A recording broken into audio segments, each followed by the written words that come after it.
March 17th, 1945. 5 hours and 52 minutes after midnight. The concrete bunker ahead had already killed 23 Marines in 48 hours. Private First Class James Callahan, 19 years old, crouched behind volcanic rock that smelled like rotten eggs, his hands trembling around something he didn't understand. A rocket, yellow and white markings, chemical smell seeping through the waterproof seal. Orders that made no sense: point, shoot, don't look directly at the impact. 70 yards away, through smoke drifting across black sand terraces, the Japanese machine gun nest sat silent, waiting. The Navy had promised these bunkers were destroyed. Aerial reconnaissance had sworn they didn't exist anymore. The gunfire said otherwise. Staff Sergeant Robert Henderson pressed his back against the same rock outcropping, counting heartbeats. 140 per minute. Too fast. He forced himself to breathe slower. 23 men dead. 4 yesterday alone when they'd tried the conventional approach. Bazooka rounds that punched through concrete and accomplished nothing. Flamethrowers that required operators to walk into machine gun fire, carrying 70 pounds of jellied gasoline on their backs. Private Lucas from Texas, 24 years old, shot through his fuel tank, burning as he ran 10 steps before collapsing. Henderson had held Lucas's hand while he died, had looked at the photograph that fell from the kid's pocket. A young wife pregnant, smiling at the camera. Lucas had never known he was going to be a father. Now Callahan held a weapon none of them understood. 1.3 pounds of white phosphorus, 5,000 degrees Fahrenheit, 40-foot dispersal radius, enough to make men who had sworn to die in place run screaming into the open in 15 seconds flat. $12 per rocket, less than the cost of a decent pair of shoes back home. But it could do what 22,000 naval artillery shells could not break: the will of an enemy who refused to surrender. The Japanese called it Shiro-en, white flame. Americans who survived its use called it something simpler: survival. If you want to understand how a secret weapon remained classified for 46 years, how it changed the mathematics of death on the Pacific War's bloodiest battlefield, and why the men who used it rarely spoke about it even after the files were unsealed, then you need to hear this story. Because what happened in the next 7 seconds would haunt 3 men for the rest of their lives, save thousands of American soldiers, and raise questions about the cost of victory that have no easy answers. Hit that subscribe button. This story deserves to be remembered. Portland, Oregon, November 1942, 3 years before Iwo Jima. Robert Henderson stood in the machine shop at Kaiser Shipyard, 20 years old, hands black with grease, watching a crane lift a ship's propeller shaft into position. 12 tons of forged steel, precision tolerances measured in thousandths of an inch. One mistake and men would die when that shaft failed at sea. His father had taught him that. Samuel Henderson, coal miner for 32 years before black lung took him at 56. The old man's voice still echoed in Robert's head every time he picked up a wrench. Son, machinery don't forgive mistakes. You do it right the first time, or you don't do it at all. War's the same way. No second chances when metal meets flesh. His father had fought in the Great War. Belleau Wood, the Argonne, came home with a Purple Heart he never wore and nightmares he never discussed. Robert had been 8 years old when he'd found his father sitting in the dark at 3 in the morning, hands shaking, staring at nothing. Dad Samuel hadn't answered for a full minute, then quietly, "Just remembering, boy. Just remembering." That was all he ever said about France. Now Robert worked in a shipyard because his skills were classified as essential to the war effort. Automatic deferment from the draft. He could have stayed safe for the duration. Should have stayed safe. He'd just married Sarah 3 months ago. She was 19, worked as a secretary at the Port Authority, laughed at his terrible jokes, made him feel like the luckiest man in Oregon. Then the telegram arrived. November 23rd, 1943. Henderson remembered the exact date because it was 2 days after his 21st birthday. "The Secretary of War desires me to express his deep regret that your friend Private Henry Wright was killed in action at Tarawa on November 20th, 1943. Henry Wright, called him Hank. They'd grown up 3 houses apart, fished the Willamette River together every summer, double-dated their senior year of high school. Hank had enlisted the day after Pearl Harbor. Infantry, said somebody had to go, might as well be him. Henderson held that telegram for 20 minutes before he walked into the bedroom where Sarah was folding laundry. "I'm enlisting." She dropped the shirt she was holding. Robert, no, you're deferred. You don't have to go. Hank's dead. I know, I'm sorry, but that doesn't mean you have to die too. Henderson looked at his hands. Clean for once. He'd showered after work. Someone's dying out there in his place. Someone's taking the bullet that should have been mine. I can't live with that. Sarah's eyes filled with tears. What about me? What about us? He pulled her close. She was 3 months pregnant, though they didn't know it yet. Wouldn't know for another 2 weeks. I promise I'll try my hardest to come home. That's not the same as promising you will. No, it's not. She cried against his chest for an hour. He let her. There was nothing else he could say. Boston, Massachusetts, December 1944, 3 months before Iwo Jima. James Callahan sat in his mother's kitchen, 17 years old, holding a letter that had been folded and refolded so many times the creases were starting to tear. His mother worked the night shift at Boston City Hospital. Nursing, 12-hour shifts 6 days a week. She'd been doing it since his father died of influenza in 1936 when Jimmy was 10 years old. The letter was from Michael O'Brien's mother, Mrs. O'Brien, who lived 4 blocks away, who'd given Jimmy and Mike cookies after school for 8 years, who'd hugged them both when they graduated high school in June. Dear James, I wanted you to hear it from me before you saw it anywhere else. Michael was killed on Saipan on June 18th. The Marine said he died quickly, but I don't know if that's true or if they just say that to help us sleep at night. I can't sleep anyway. He was my only child. The last letter I got from him, he asked about you. Wanted to know if you were staying safe, staying in school. I told him yes. I hope that was true. I hope you're still safe, Jimmy. Someone should survive this war. Your loving neighbor, Catherine O'Brien. Mike O'Brien, best friend since 3rd grade. They'd planned to open a garage together after the war. Mike would handle engines, Jimmy would handle the business side. They'd shaken on it sophomore year, standing on the pitcher's mound at the baseball field at 2 in the morning, drunk on stolen beer, certain they had the whole future figured out. Mike had enlisted 3 days after graduation. Didn't tell Jimmy until the day before he shipped out to Paris Island. Why didn't you tell me you were enlisting? Because you would have tried to talk me out of it.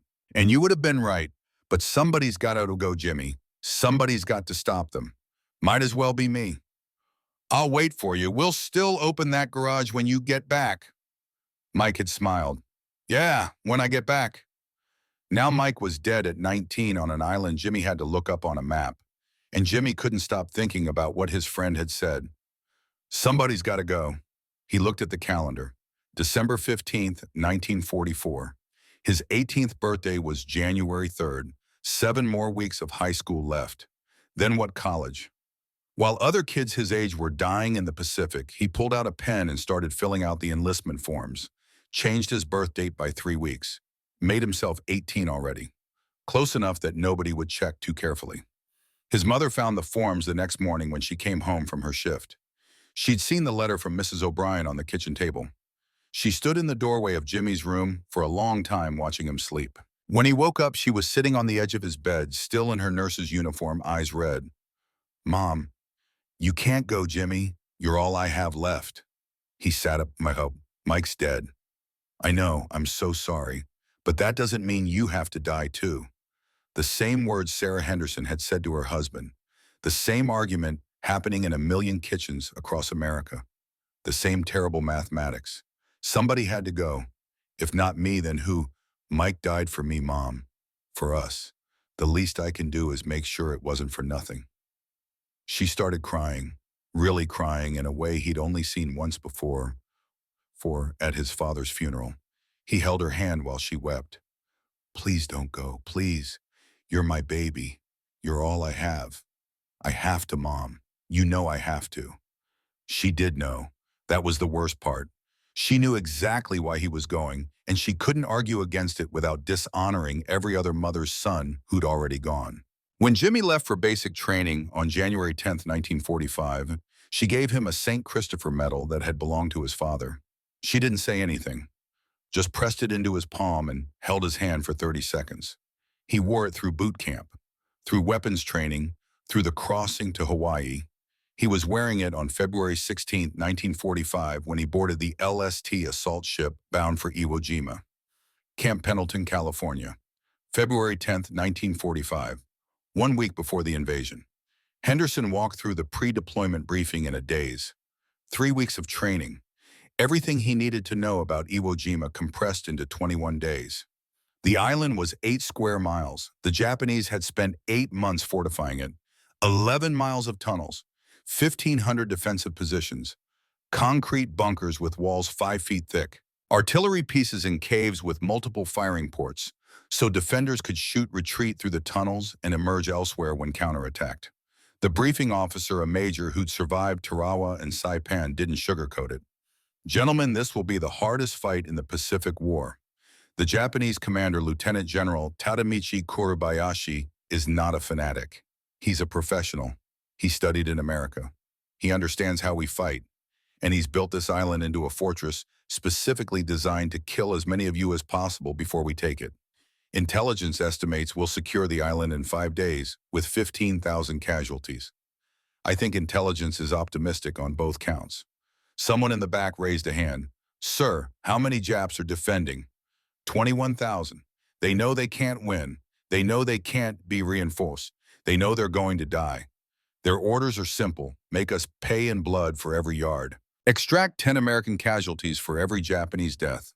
Make the cost of invasion so terrible that we'll negotiate peace rather than assault the home islands. The room went quiet.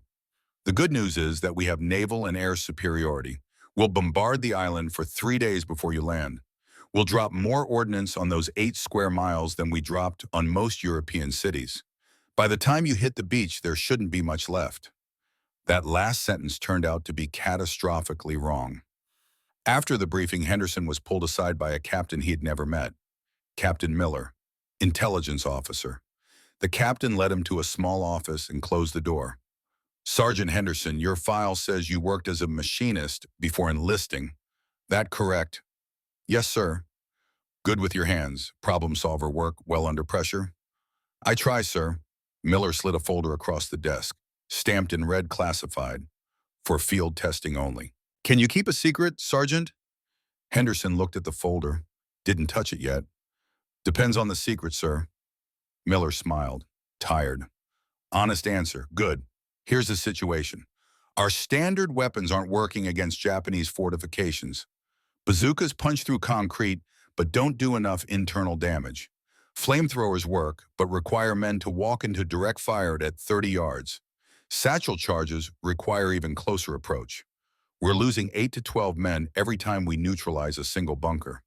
At that rate, we'll run out of Marines before we run out of bunkers. He opened the folder. Inside was a technical schematic. A rocket. Looks similar to the standard M1A1 bazooka round, but with different markings. This is the M10 white phosphorus round, brand new. Chemical Warfare Service has been developing it since 1943, but it's never been used in combat. We're going to test it on Iwo Jima. If it works, it could save thousands of lives. If it fails, well, we tried. Henderson studied the schematic. What does it do that a regular bazooka doesn't? Regular bazooka uses a shaped charge to penetrate armor. This uses white phosphorus to create an environment inside enclosed spaces that makes defense impossible. 5,000-degree burn temperature. Self-igniting on contact with oxygen. Creates dense white smoke that consumes available oxygen while producing toxic fumes.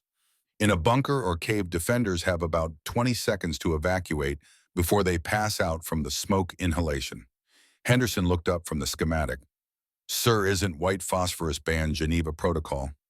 Geneva Protocol bans chemical weapons used primarily to kill through poison. White phosphorus is classified as incendiary, technically legal. Practically, it's a gray area, which is why this conversation is classified. If M10 works, we'll manufacture it in volume. If it doesn't, or if there are political complications, this conversation never happened. Why me, sir? Because you're smart enough to understand the weapon, steady enough to employ it under fire, and according to your file, you've been recommended for sergeant because you think like an engineer. We need someone who can test this in combat, document the results, and potentially train other teams if it proves effective. Interested? Henderson thought about Lucas burning, about 23 men dead in 48 hours trying to crack bunkers with inadequate weapons, about the mathematics of death that Miller had just laid out. Yes, sir, I'm interested. Good. You'll receive 6 M10 rounds on the beach. Use them carefully. Document everything. And Sergeant, don't tell anyone about this until I give you clearance. Not your squad, not your platoon leader, nobody. Understood. Understood, sir. That night, Henderson wrote a letter to Sarah. He didn't mail it. Couldn't mail it. It said too much. My love, if you're reading this, it means I didn't keep my promise. I'm sorry, I tried. I want you to know that I understood the cost of what I was doing. I understood that some weapons cross lines we wish existed. But I also understood that good men were dying because we didn't have the tools to fight an enemy who turned an entire island into a tomb. I made choices. They were hard choices. They were unavoidable choices. I hope you can forgive me for making them. I hope our child, if we have one, can grow up in a world where these choices don't have to be made anymore. All my love, always Dutch. He folded the letter and put it in his footlocker, next to the photograph of Sarah smiling on their wedding day. LST 779, en route to Iwo Jima, February 17th, 1945. Callahan sat on his bunk in the troop compartment, feeling the ship roll beneath him, trying not to vomit. Seasick, had been seasick for 3 days straight. Couldn't keep anything down except crackers and water. The other guys in his squad had stopped teasing him about it after the first day. Now they just gave him space. He was assigned to Henderson's platoon, 3rd Squad Bazooka operator. He'd scored high on marksmanship at Pendleton, qualified expert with rifle and pistol, had a steady hand, good eyesight, quick target acquisition. The kind of skills that got you handed a bazooka and told to kill tanks. Except there were no tanks on Iwo Jima. Just bunkers. Just concrete and steel and darkness. A corporal named Eddie Martinez sat down next to him. 25 years old Hispanic guy from Colorado coal miner before the war. Steady, calm. The kind of Marine who seemed physically incapable of panic. You good, Callahan. Been better, Corporal. Seasickness is temporary. Fear is natural. What matters is what you do when we hit the beach tomorrow. Callahan looked at him. You scared? Terrified. Anyone who says they're not is either lying or insane. The trick is to do your job anyway. You know how to fire that bazooka. Trained on it for 6 weeks. Good, because Henderson's gonna need you. He's a good sergeant, thinks like an engineer, keeps his men alive. You listen to him, you'll probably make it home. Probably, Martinez smiled. Grim. I don't make promises I can't keep, kid, but your odds are better with Henderson than with most. That night, Callahan couldn't sleep. The ship's engines thrummed through the hull. Hundreds of men packed into the troop compartment, most of them trying to sleep, some of them writing letters home, a few playing cards for cigarettes they might not live to smoke. He took out the St. Christopher medal and held it. Thought about Mike O'Brien. Wondered if Mike had been scared on the landing craft heading towards Saipan.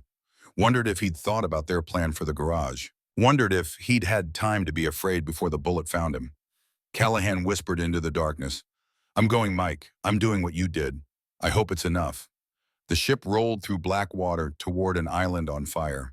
Somewhere ahead in the pre-dawn darkness, naval guns had already started the bombardment.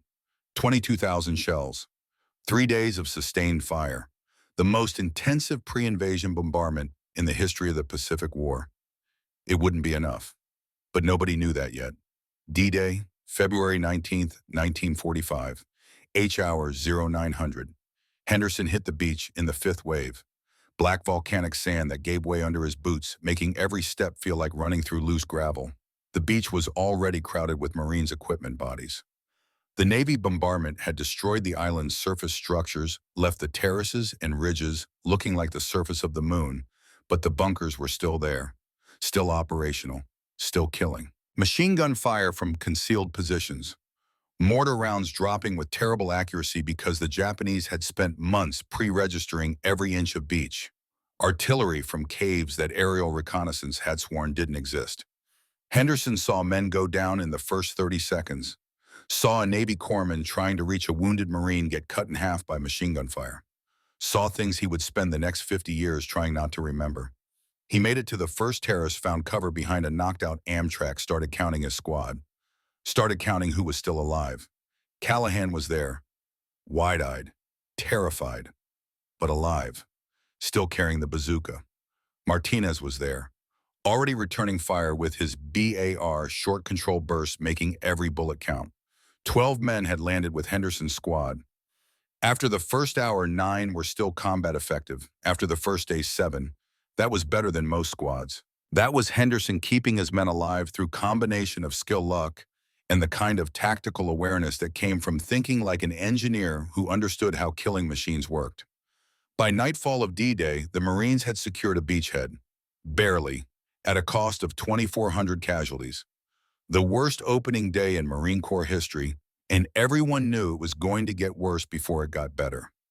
Henderson didn't receive the M10 rounds on D-Day, didn't receive them D+1 or D+2. Too much chaos, too much dying. The special weapons were somewhere in the logistics chain, but logistics on Iwo Jima was a nightmare of blown-apart supply dumps and enemy fire that reached all the way to the waterline. He got them on D+6, February 25th, 6 rounds in a waterproof crate delivered by a supply sergeant who looked at the markings and whistled low. "Sergeant Henderson, you're the guy testing the Willie Peter rockets." "That's me. Good luck. And be careful with those." Armorer said they're temperamental. "Moisture gets in, they can ignite prematurely." "You don't want that." No, you definitely didn't want that. Henderson stored the crate carefully, told no one about it, and spent the next 3 weeks watching conventional weapons fail against Japanese bunkers while his casualty count climbed. 3 more men from his squad. 2 dead when evacuated with wounds so severe he'd never come back. 4 more from the platoon. Then 6. Then 9. By March 16th, Henderson's platoon had taken 42% casualties. Replacements arrived, green kids who didn't know the island yet, who made mistakes and died learning. The mathematics of attrition were brutal. At this rate, the entire 5th Marine Division would be combat ineffective in another week. That's when Henderson's company was ordered to clear a sector of bunkers near Hill and 362A, 4 concrete fortifications. Intelligence said they were lightly defended. Intelligence was wrong. March 16th, 15:30 hours. Henderson watched Private Lucas die. Watched him get shot through his flamethrower in tank. Watched him burn. Watched him run 10 steps before collapsing. Lucas was the 8th flamethrower year operator killed in Henderson's battalion alone. The weapon worked, but the men carrying it died before they could get close enough to use it. After Lucas died, Henderson pulled Callahan aside. "You remember that specialized training we never did?" Callahan looked confused. "Sergeant, tomorrow morning 0530, you're going to fire a different kind of rocket. I can't tell you what it does yet. I can only tell you that if it works, we might stop losing men like Lucas. If it doesn't work well, we tried." "Is this about those weird rockets you've been guarding?" "Yeah." "They gonna help?" Henderson looked at the bunker that had killed Lucas, looked at the 3 other bunkers still operational, looked at the casualty reports that said 23 men dead in 48 hours trying to crack positions that conventional weapons couldn't touch. "I hope so, Callahan. I really hope so." That night, March 16th, Henderson opened the crate and read the technical manual for the M10 by flashlight. His father's voice echoed in his head. "Machinery don't forgive mistakes. You do it right the first time, or you don't do it at all." He memorized the specifications. 1.3 pounds white phosphorus, bursting charge designed for maximum dispersal, ignition temperature 86 degrees Fahrenheit, burns at 5,000 degrees, cannot be extinguished with water, creates dense smoke that consumes oxygen and produces toxic phosphorus pentoxide fumes. Effective radius 40 feet in open air, much greater in enclosed spaces. At the bottom of the manual, a single line in capital letters. Warning: if particles contact friendly personnel, immediate evacuation to medical facility required. Do not attempt to extinguish with water. Henderson closed the manual, thought about Geneva protocols, thought about chemical weapons, thought about the gray area between incendiary and chemical that the lawyers in Washington were probably arguing about while Marines died on volcanic sand. Then he thought about Lucas burning, about 23 dead in 48 hours, about the thousands more who would die if they couldn't find a way to crack these bunkers without walking men with flamethrowers into machine gun fire. He made his decision, the same decision a million soldiers had made throughout history when faced with the mathematics of death. Use the weapons you have. Save the men you can. Live with the consequences. March 17th, 1945. 0500 hours, 1 hour before sunrise. Henderson briefed his squad on the attack plan. Martinez would provide covering fire with his BAR. Callahan would fire the special rocket. Henderson would lead the assault team to clear the bunker if the rocket worked. He pulled Callahan aside, showed him the M10 round for the first time. This is white phosphorus, incendiary, creates intense heat and toxic smoke. You fire it into the bunker firing port. If it works, the defenders will evacuate or die inside. If it doesn't work, we try the conventional approach and probably lose more men. Callahan held the rocket. It was lighter than the standard HE round. The markings were yellow and white instead of olive drab. Up close, he could smell something chemical and acrid, even through the waterproof seal. "Sergeant, is this legal?" Henderson looked at him. 19 years old. Kid from Boston who'd lied about his age to avenge his best friend. Hands steady despite 3 weeks of combat that would have broken most men. Good kid. Deserved a better war than this. "I don't know, Callahan. I'm not a lawyer. I'm just a Marine trying to keep my men alive. You willing to fire it?" Callahan thought about Mike O'Brien, about Mrs. O'Brien's letter, about Lucas burning, about the 23 men who died in 48 hours because conventional weapons weren't enough. "Yes, Sergeant, I'll fire it." 0547, position behind volcanic rocks 70 yards from the target bunker. Henderson checked his watch, checked the sky. Dawn coming. They had maybe 10 minutes before full daylight made them easier targets. Callahan loaded the M10 into his bazooka. His hands were shaking. Not from fear exactly, from adrenaline. From understanding that what he was about to do might change everything or might change nothing, but either way, men's lives depended on the next 30 seconds. Martinez positioned himself with clear line of sight to the bunker firing port, ready to suppress with sustained BAR fire the moment Henderson gave the signal. Henderson looked at Callahan, put his hand on the kid's shoulder, felt him trembling, remembered being 21, remembered enlisting because his best friend died, remembered thinking he could make a difference. "Deep breath, Callahan. You can do this." Callahan nodded, positioned the bazooka on his shoulder, sighted through the optical scope. 70 yards. Slight breeze from the east. Target rectangular opening in concrete, dark as a grave mouth, waiting. Henderson raised his hand, gave Martinez the signal. 3 short bursts from the BR bullets sparking off concrete around the firing port, forcing the Japanese machine gun crew back from their position for 10 precious seconds. Henderson dropped his hand. Now, Callahan stood braced to line the sight and squeezed the trigger. The rocket motor ignited with its characteristic crack. Backblast kicked volcanic dust up behind them. The M10 streaked across 70 yards of killing ground, leaving a thin contrail moving fast, but somehow to Henderson watching, seeming to move in slow motion. 70 yards in 0.8 seconds. Impact at 0552 and 23 seconds. And then the world learned what white phosphorus could do to men trapped inside concrete tombs. The explosion was different. Henderson had heard bazooka rounds detonate hundreds of times in 3 weeks of combat. The standard high explosive round made a deep percussive boom, felt in the chest as much as heard. A shaped charge punching through steel or concrete with focused violence. This was sharper, higher pitched. A crack like lightning, striking close, like something fundamental breaking in the fabric of reality. Then the light. Not orange like burning gasoline, not yellow like thermite. White, pure white. Incandescent white like arc welding. Like looking directly at the sun, like something that should not exist in the natural world. Henderson's eyes watered even though he'd turned his head at the moment of impact, even though he was 70 yards away. The warhead had struck just below the bunker's firing port, exactly where Callahan had aimed. The bursting charge fragmented the thin metal casing into 400 pieces while simultaneously releasing 1.3 pounds of white phosphorus into the air. Chemistry took over. Phosphorus meeting oxygen.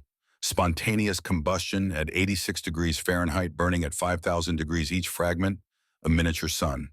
Hundreds of burning particles sprayed across the bunker's face like a horizontal meteor shower. Some flew through the firing port. Some ricocheted into ventilation slits Henderson hadn't even known existed. Some embedded in the concrete itself, burning so hot, they began eating into stone that had withstood 3 weeks of naval bombardment. The particles didn't fall. That was what struck Henderson first.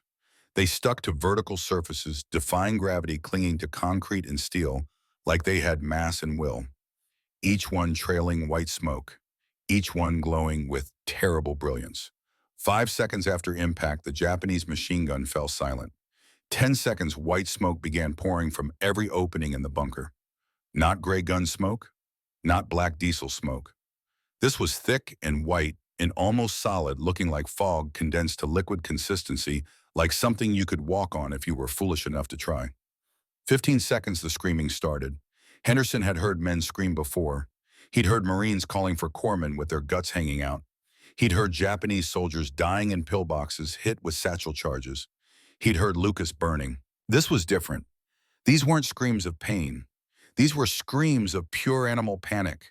The sound of men who'd been taught to embrace death with honors, to consider surrender the ultimate disgrace, to believe that dying for the emperor is the highest possible achievement, suddenly confronted with something their training had not prepared them for, something their Bushido code had no answer for.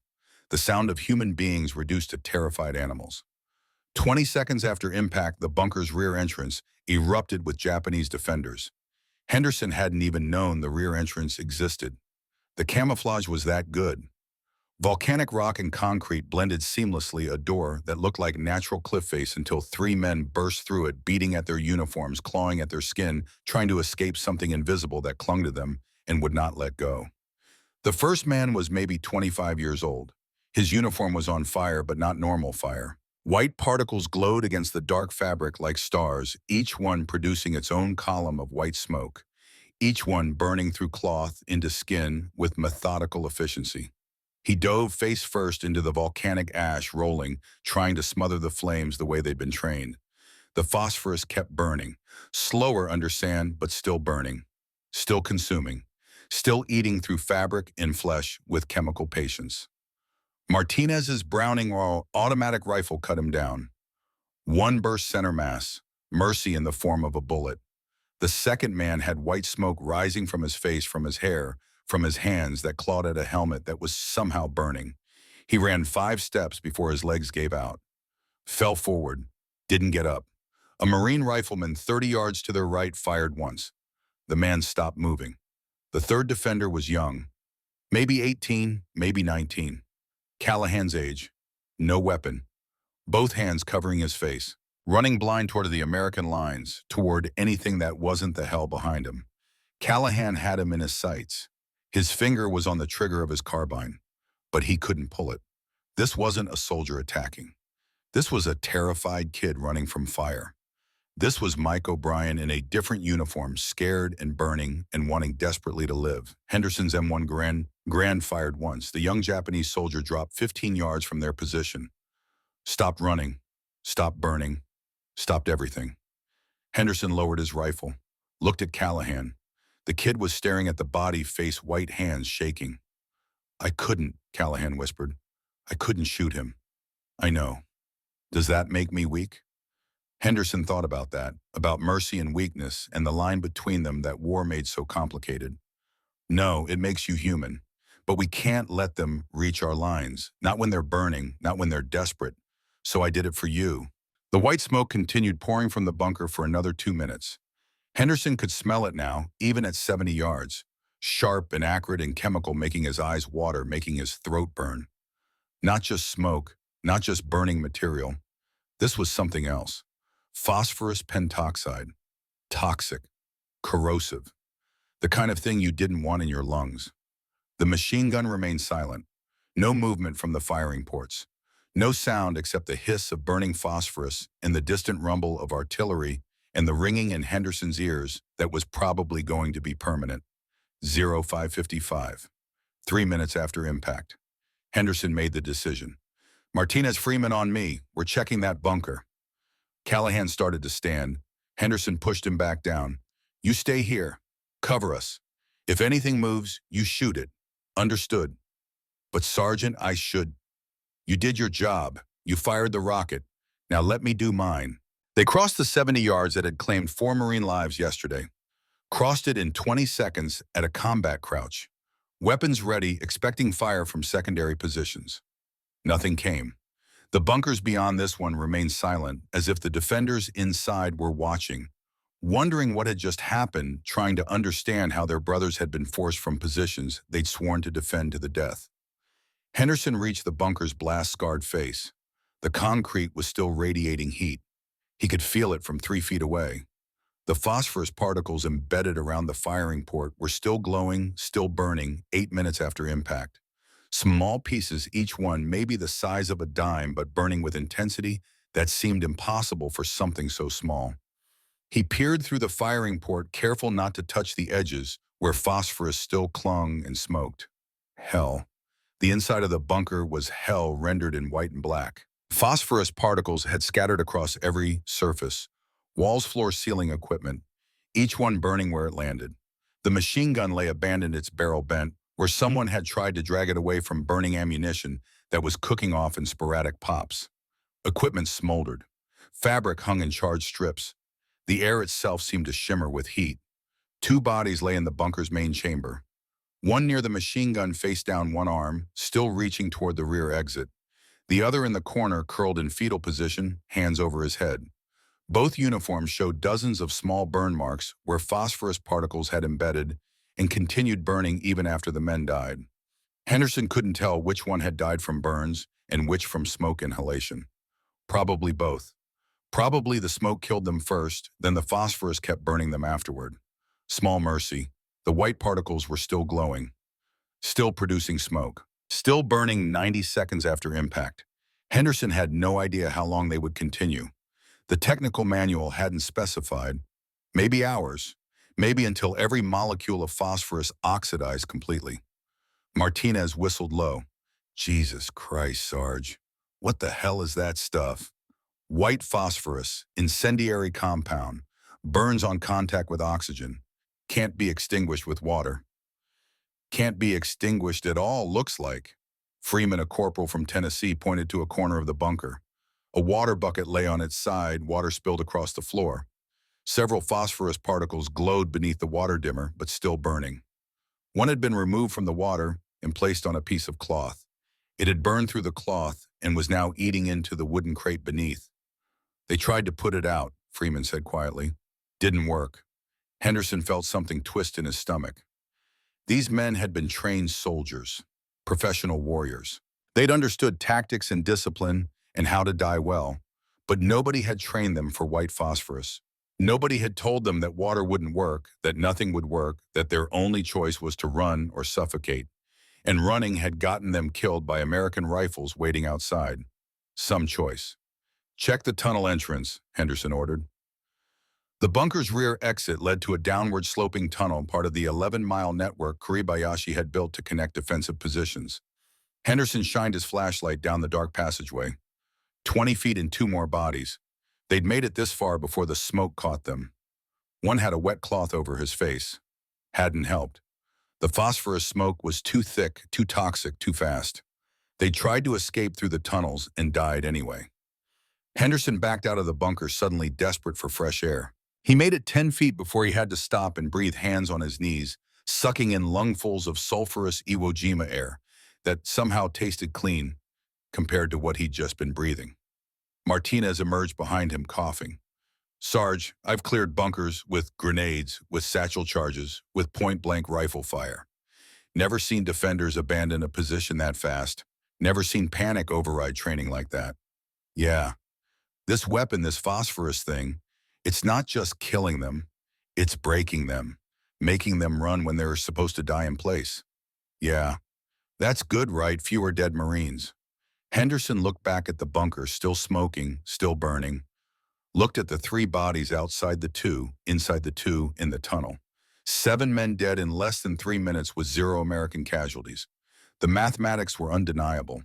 This worked. This saved Marine lives.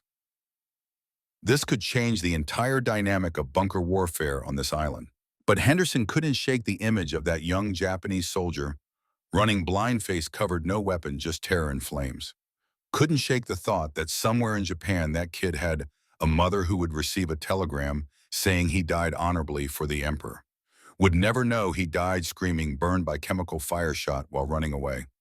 Would never know because Henderson was going to write a report saying the M10 was tactically effective and recommended for immediate distribution.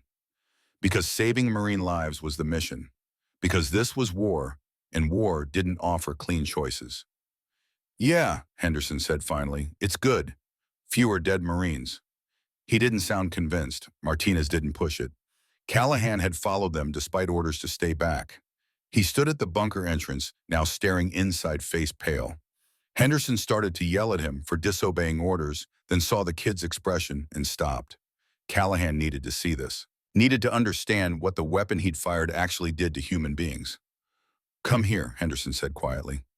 Callahan approached slowly, looked inside, looked at the bodies, the burning particles, the abandoned machine gun, the evidence of panic and pain and death that fire brings.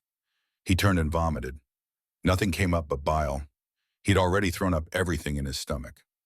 I did that, Callahan said, wiping his mouth. I burned them alive. No, the phosphorus did. You just delivered it? That's not different. Henderson grabbed his shoulder, made him look up. Listen to me. Lucas died 3 days ago because we didn't have a weapon that could crack these bunkers from distance. 4 other men died yesterday trying to take this position with conventional weapons.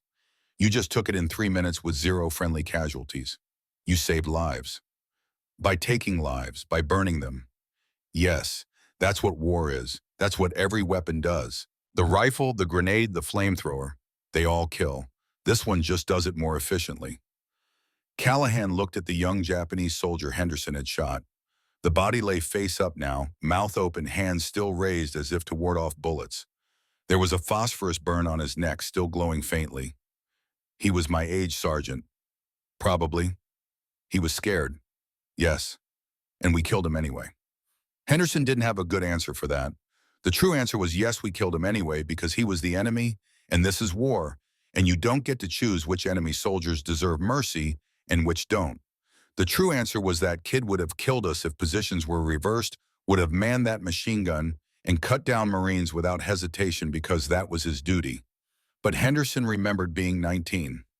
Remembered thinking the world had clear lines between right and wrong. War was teaching Callahan that those lines were illusions, that everything was gray, that sometimes the right thing felt exactly like the wrong thing, and you just had to live with that. Come on, Henderson said. We need to report back. 0615, radio call to Company HQ. Captain Miller's voice crackled through static. Henderson, report status. Target bunker neutralized, sir. M10 proved effective. Defenders evacuated position within 20 seconds. 0 friendly casualties. Silence on the radio for 5 seconds. Then, say again, 0 casualties. Affirmative, sir. Bunker crew attempted to evacuate through rear exit. Engaged and eliminated in the open. Interior shows evidence of phosphorus dispersal throughout the structure. Defenders had no effective countermeasure. Outstanding. Hold position. Battalion wants immediate assessment. They're considering expanded employment. Henderson looked at the bunker still smoking. At Callahan still shaken. At Martinez methodically cleaning his bar with the calm of a man who'd already accepted that war was horror, and the only question was how efficiently you could inflict it on the enemy before they inflicted it on you. Understood, sir. We'll hold. The assessment team arrived at 0700. A major from Division Intelligence, a captain from Chemical Warfare Service, and Captain Miller. They walked through the bunker, took photographs, measured temperatures, collected samples of burned material. Interviewed Henderson, Martinez, Freeman, asked detailed questions about timing, dispersal patterns, enemy reaction effectiveness. The captain from Chemical Warfare Service was particularly interested in the particles still burning 90 minutes after impact. Remarkable. The sustained burn is even better than laboratory tests predicted. And you say the defenders attempted water suppression? Yes, sir. Didn't work. Particles reignited when exposed to air again. Exactly as designed. This is very promising, Sergeant. Very promising indeed. The major from intelligence questioned Callahan separately. Marine, you fired the initial round. Describe the enemy reaction in detail. Callahan's voice was flat, mechanical. Screaming began 15 seconds after impact. 3 defenders evacuated 20 seconds after impact. All showed signs of burns and panic. 2 were killed immediately. 1 attempted to reach our lines and was eliminated. Psychological effect. Sir, Did the enemy show signs of morale collapse? Fear, panic that seemed disproportionate to the actual physical damage? Callahan thought about the young soldier running blind, thought about the screaming from inside the bunker, thought about men who'd been trained to die honorably, choosing to run into American gunfire rather than stay inside with the white flame. Yes, sir. Complete panic. The major smiled, made a note. Excellent. Psychological impact may be as valuable as tactical effectiveness. If we can make enemy defenders evacuate fortified positions rather than fighting to the death, we can reduce our casualties significantly. He said it like it was a good thing. It was a good thing. Henderson knew it was a good thing, but somehow hearing it said out loud, hearing the pride in the major's voice as he described making men panic so badly they abandoned positions they'd sworn to defend made Henderson's stomach turn. This was the weapon. This was what it did. It didn't just kill, it terrified. It broke the will to fight. It reduced trained soldiers to animals fleeing fire. And that made it valuable. Sergeant Henderson, the major said, turning to him, I'm recommending immediate distribution of M10 rounds to all battalion bazooka teams. Approximately 2,400 rounds available at division supply. Can you provide training to other operators? 2,400 rounds. 2,400 chances to watch men burn and scream and run. 2,400 times someone would have to make the choice Callahan made, pull the trigger to live with what happened next. Yes, sir, I can provide training. Good. We'll schedule sessions starting tomorrow. Priority to units assaulting fortified positions. With this weapon, we can potentially reduce bunker assault casualties by 30 to 40%. 30 to 40% fewer dead Marines. Hundreds of men who would live to go home. Hundreds of mothers who wouldn't receive telegrams. Hundreds of wives who wouldn't become widows. Hundreds of children who would have fathers. All it cost was using a weapon that made grown men scream like animals. Henderson thought that was probably a trade most people would make. Thought it was definitely a trade that generals and politicians would make. Thought it was a trade he had to make because he'd sworn an oath to accomplish the mission and protect his men. Thought he would spend the rest of his life wondering if it was the right trade. Understood, sir. I'll be ready to train tomorrow. That night, Henderson tried to write another letter to Sarah. Couldn't find words. How do you explain that you'd become very good at a particular kind of killing? How do you say you'd found a weapon that worked beautifully, efficiently, terribly well? How do you admit that you felt simultaneously proud of saving lives and ashamed of how you'd saved them? He gave up after 4 false starts. Put the pen down, sat in the darkness, and listened to the sounds of the island. Artillery in the distance. Small arms fire from sectors still being cleared. Men coughing, talking quietly, trying to sleep. The ordinary sounds of war. Callahan sat nearby cleaning his bazooka for the 3rd time. Didn't need cleaning, he just needed something to do with his hands. Sergeant. Yeah. Tomorrow they're going to make me do it again, aren't they? Probably.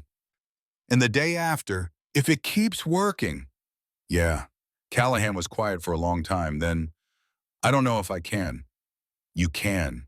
You're stronger than you think. I don't feel strong. I feel like I'm breaking. Henderson moved closer, sat down next to him.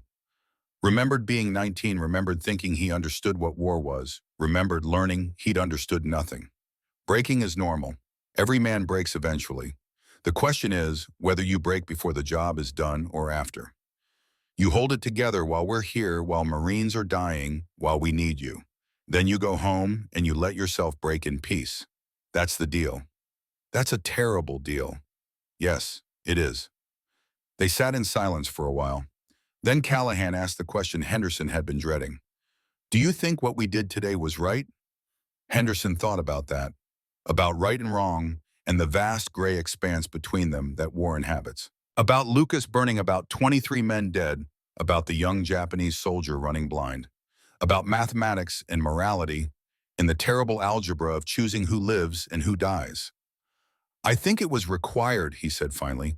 I think required and right aren't always the same thing. But required is what we have. So we do what's required and we live with it afterward.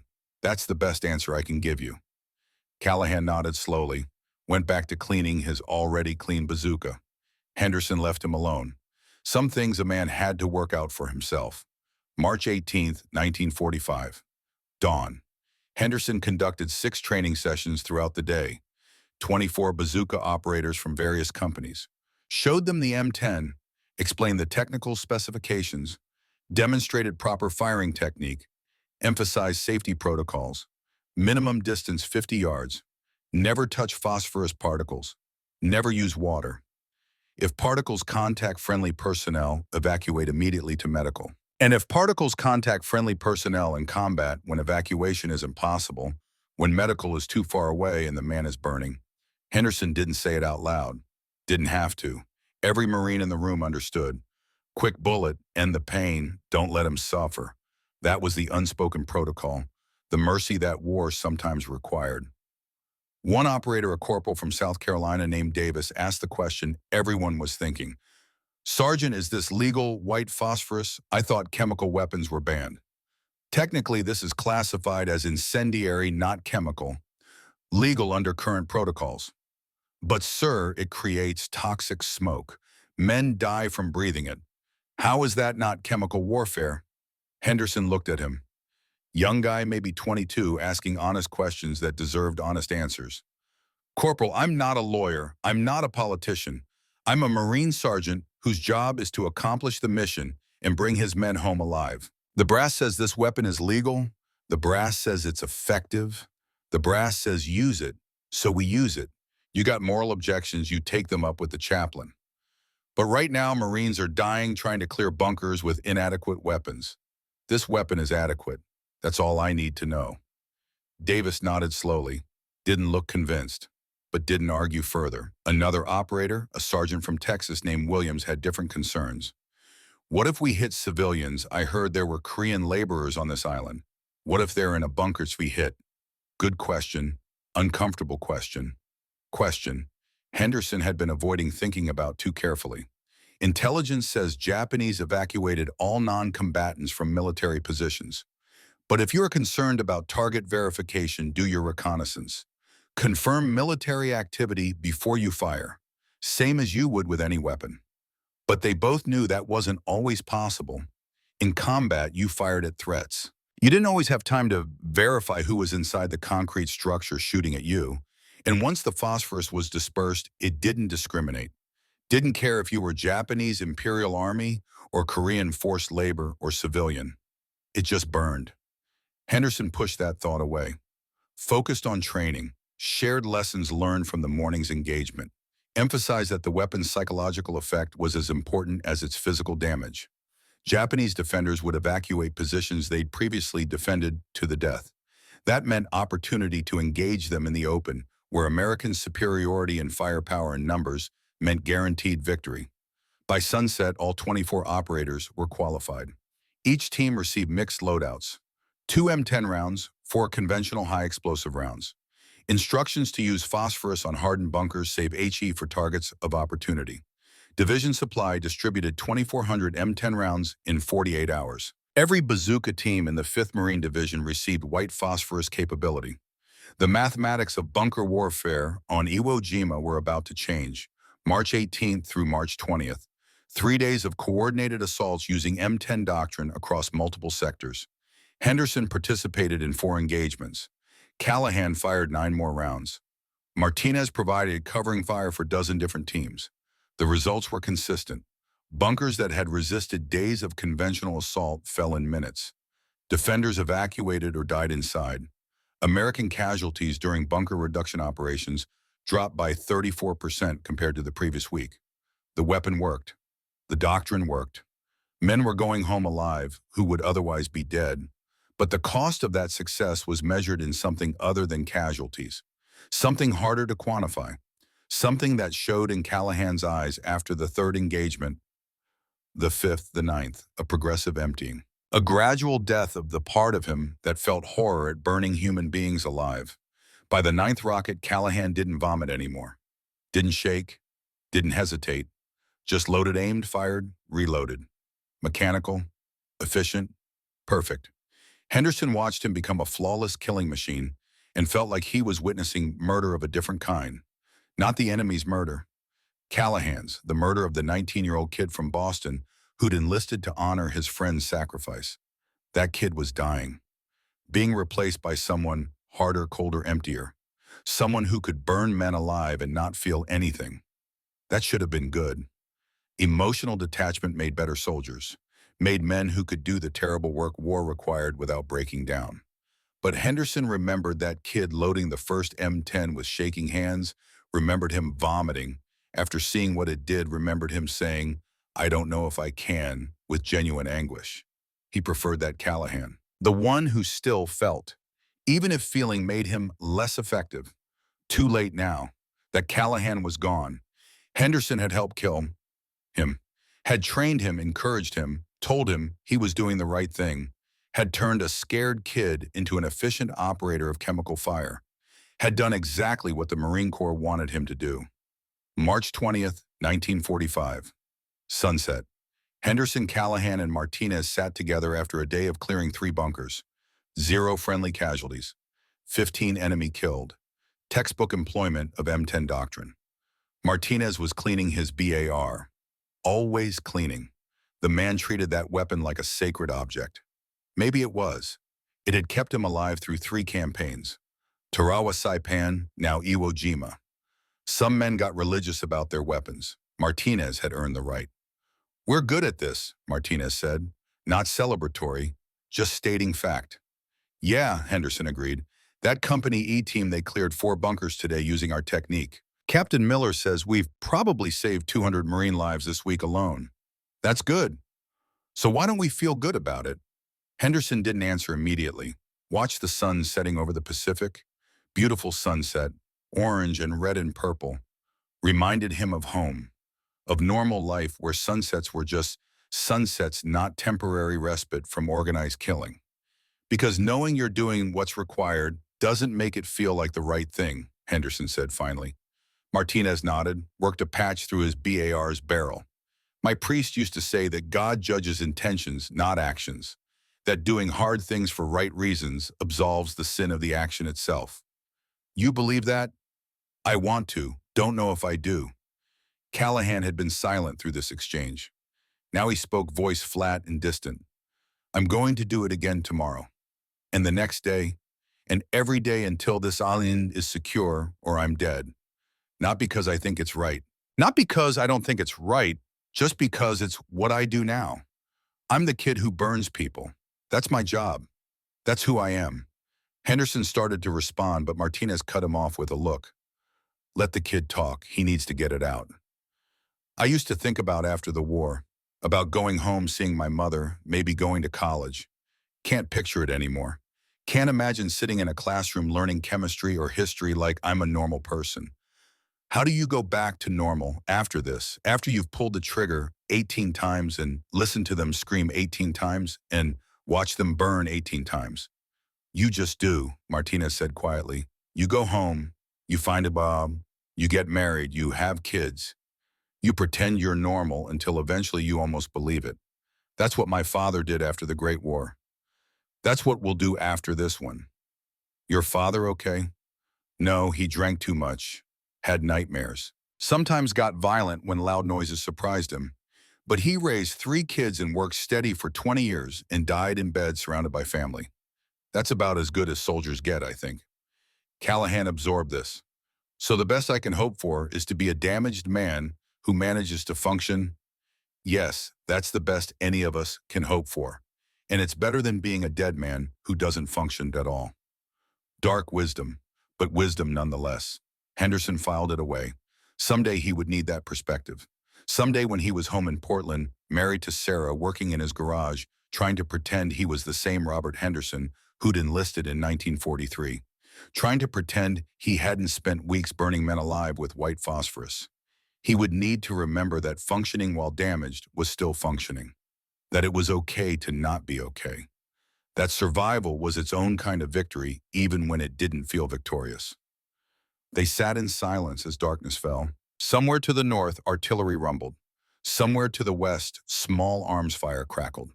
The island was being secured yard by yard, bunker by bunker, cave by cave. Japanese defenders were running out of positions to defend, out of ammunition, to fire, out of men to die. The end was coming. Not today, probably not this week, but coming. Everyone could feel it. The mathematics were inevitable. 21,000 defenders versus 70,000 attackers. Superior firepower, air supremacy, naval support, unbreakable supply lines. Japan was going to lose Iwo Jima. The only question was how many men on both sides would die first, and whether the survivors would be able to live with what they had done to win. Henderson thought about that, thought about the M10 rounds still in division supply, thought about Operation Downfall, the planned invasion of Japan itself, where intelligence estimated 500,000 American casualties. Thought about 500,000 M10 rounds being manufactured at Pine Bluff Arsenal to support that invasion. Thought about teaching thousands of Marines to do what Callahan had learned to do, creating thousands of young men who could burn enemies efficiently and live with the screaming. Then he thought about Sarah, about the letter he still hadn't sent, about the child she was carrying that he didn't know existed, about whether he wanted that child to grow up in a world where white phosphorus doctrine was standard practice. No good answers, only unavoidable choices, only the hard algebra of war that reduced everything to numbers.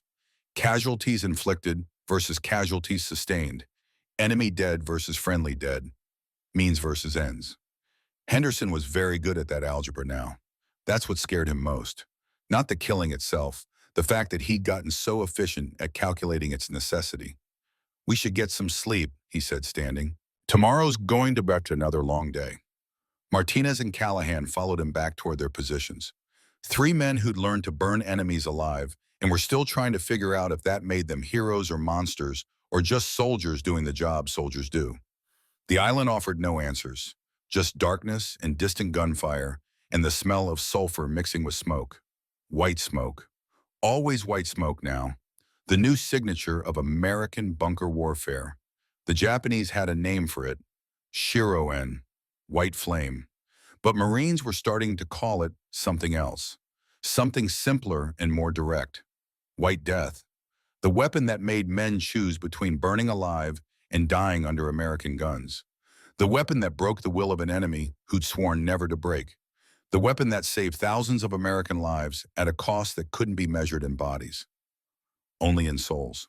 And the bill for those souls wouldn't come due until after the war, when survivors tried to sleep through nights haunted by white fire and screaming, tried to explain to people who hadn't been there why unavoidable and right weren't always the same thing, tried to live as normal men after doing things normal men never did.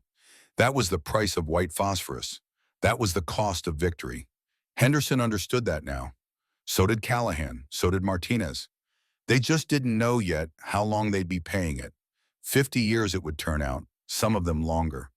But that night on Iwo Jima, with the war still grinding forward, with bunkers still to clear and men still to kill, all they knew was that tomorrow would bring more fire, more smoke, more screaming, more unavoidable horror in service of victory. They were very good at it now. That's what terrified them most. March 24th, 1945, 0800 hours, Hill 362A. Henderson stood at the base of the hill, looking up at 8 concrete bunkers that intelligence said were the last major Japanese strong point in this sector. Behind those bunkers, 200 defenders.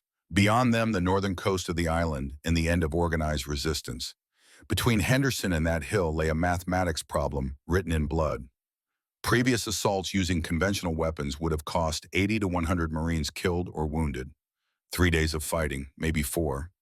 Artillery preparation, infantry advance under fire, flamethrower operators dying as they closed to effective range, satchel charge teams getting cut down before reaching their targets. The familiar calculus of island warfare in the Pacific. But Henderson had 12 bazooka teams now, each team equipped with M10 white phosphorus rounds. Each operator trained in the doctrine Henderson had developed over the past week. Each man knowing exactly what the weapon did, what it cost, what it required of the person firing it. The new mathematics were simpler, colder, more efficient, 30 minutes, 12 simultaneous strikes, minimal casualties. The hill would fall not because Americans were braver or more numerous, though both were true, but because they possessed a weapon that turned concrete fortifications into chemical ovens and broke the will of men trained to die rather than surrender. Captain Miller stood beside Henderson, studying the hill through binoculars. "Battalion is watching this one, Sergeant. If it works as projected, They're recommending M10 doctrine for the entire Corps. Okinawa, then Operation Downfall. This could become standard practice. Standard practice. Thousands of Marines trained to employ white phosphorus. Tens of thousands of Japanese soldiers burned from fortified positions. An entire doctrine built around chemical fire and the screaming that followed. Henderson thought about Callahan, who barely spoke anymore between engagements. Thought about creating thousands more like him. Young men turned into efficient operators of horror, carrying that efficiency home after the war, like shrapnel embedded too deep to remove. Yes, sir, Henderson said. I understand. You've done outstanding work here. There'll be a Silver Star recommendation, maybe more. Henderson didn't want a Silver Star for this. Didn't want his name attached to white phosphorus doctrine in any permanent way. But you didn't refuse medals. You accepted them quietly and put them in a drawer and tried not to think about what you'd done to earn them. Thank you, sir. Miller lowered his binoculars, looked at Henderson directly. Really looked the way officers rarely looked at enlisted men, seeing not just the sergeant who'd accomplished the mission, but the man who'd paid the cost. How are you holding up? Dangerous question. Honest answer might be career-ending. Henderson considered lying, decided Miller deserved better. I'm functional, sir. My men are functional. We'll complete the mission. But I think we're all going to need some time after this. To process. To remember who we were before. Miller nodded slowly. I was in the Philippines in '42. Bataan. I watched good men do terrible things because the alternative was worse. After we surrendered during the Death March, I had a lot of time to think about necessity versus morality. Never reached any conclusions. Just decided that sometimes you do what you have to do and spend the rest of your life wondering if you should have. Does it get easier, sir, the wondering? No, but you get better at living with it. That's not the same thing, but it's something. Not encouraging, but honest. Henderson appreciated honesty more than comfort right now. We're ready when you give the order, sir. Good. Artillery prep starts in 5 minutes. M10 assault at 08:15. Make it clean, Sergeant. Clean, interesting word for what was about to happen, but Henderson understood what Miller meant. Efficient, professional, minimum American casualties, maximum enemy disruption. The kind of clean that looked good in after-action reports, even if it looked like hell in person. Yes, sir, clean. Henderson moved among his teams. 12 bazooka operators, 12 loaders, 24 riflemen providing security. Callahan was their third team from the left. He'd fired 21 M10 rounds in the past 6 days. 21 times loading, aiming, firing. 21 times watching white fire blossom against concrete. 21 times listening to what came after. The kid looked 10 years older than he had 2 weeks ago. Something in his eyes had changed. Gone somewhere Henderson couldn't follow and wasn't sure he wanted to.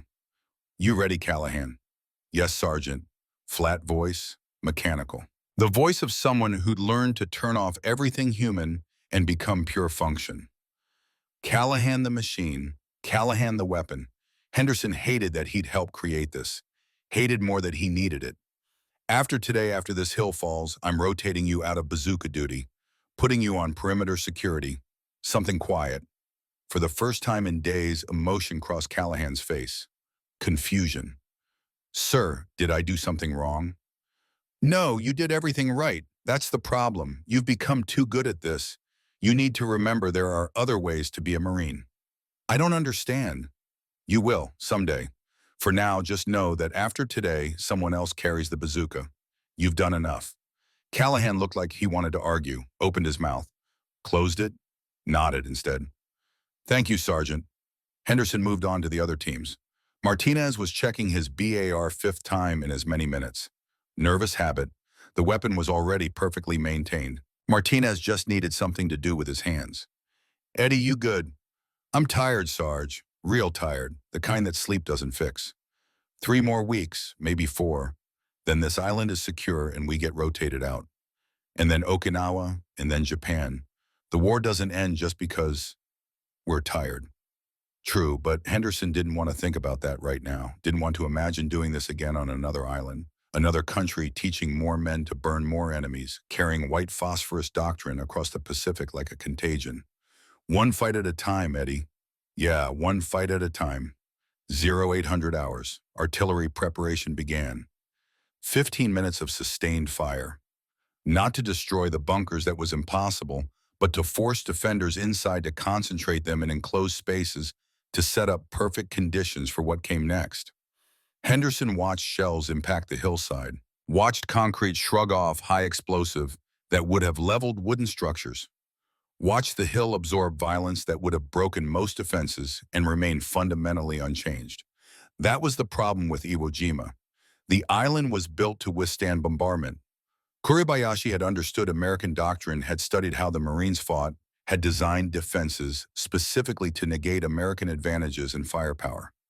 Make them come to you. Make them fight for every position. Make them pay in blood for every yard. It had worked. 19,000 American casualties in 5 weeks. The highest cost per square mile in Marine Corps history, and it would have been worse without M10. Henderson held that thought. Used it like armor against the questions that came in quiet moments. Yes, we're using chemical fire. Yes, it's horrific, but it's saving lives, American lives. That has to count for something. It did count. It just didn't count for as much as he wanted it to. 08:15. Artillery ceased. Sudden silence broken only by wind across volcanic rock and the ringing in everyone's ears. Teams prepare to fire on my mark. 12 bazooka operators stood. 12 rockets loaded, 12 targets acquired. 8 bunkers meant some bunkers would receive multiple strikes. Henderson had assigned priority targets, designated backup shooters planned for misfires and misses. He'd gotten very good at planning chemical fire attacks. That knowledge would stay with him forever, useless and terrible, like learning to torture efficiently. A skill he'd never wanted, could never forget, would always wish he didn't possess. Fire. 12 rockets launched simultaneously. 12 trails across morning sky, 12 impacts within 3 seconds of each other. The hillside erupted in white fire. Henderson had seen M10 detonations dozens of times now. Never stopped being viscerally wrong. Fire that color didn't belong in nature. Didn't belong in war either, but war had stopped caring about what belonged. The bunkers disappeared behind walls of white smoke. Dense. Toxic. Spreading faster than Henderson had seen before because these bunkers were interconnected through the tunnel network. Phosphorus smoke filling one position would seep into adjacent positions through underground passages. Multiplier effect. One rocket could affect multiple defensive positions. Henderson had planned for that, counted on it, used Japanese defensive strength against them. Their excellent tunnel network became a distribution system for chemical death. 20 seconds after impact, the first defenders emerged. Not from the bunkers directly targeted, but from positions 50 yards away, driven out by smoke that had traveled through tunnels. They came out coughing, disoriented, some burning with phosphorus particles that had drifted through underground passages. American riflemen cut them down, methodical, professional. Targets at known ranges, engaging disoriented enemies. Not sport, not murder, just the mathematics of combined arms warfare executed with textbook efficiency. More defenders emerged from different positions. Some threw down weapons, immediately hands raised in surrender. Others tried to fight, firing wildly, hitting nothing. A few just ran, no apparent destination, just desperate to be anywhere except inside those smoke-filled tunnels. Marines captured the ones who surrendered, shot the ones who fought, let the runners go 20 yards before engaging, giving them hope before taking it away. Cruel maybe, but effective. Every second the enemy spent running was a second not spent shooting. 30 minutes after the assault began, Hill 362A was secured. 8 bunkers cleared. 200 defenders dead or captured. American casualties, 2 killed by stray fire, 3 wounded, none seriously. 80 to 100 predicted casualties reduced to 5. 95% reduction in friendly losses.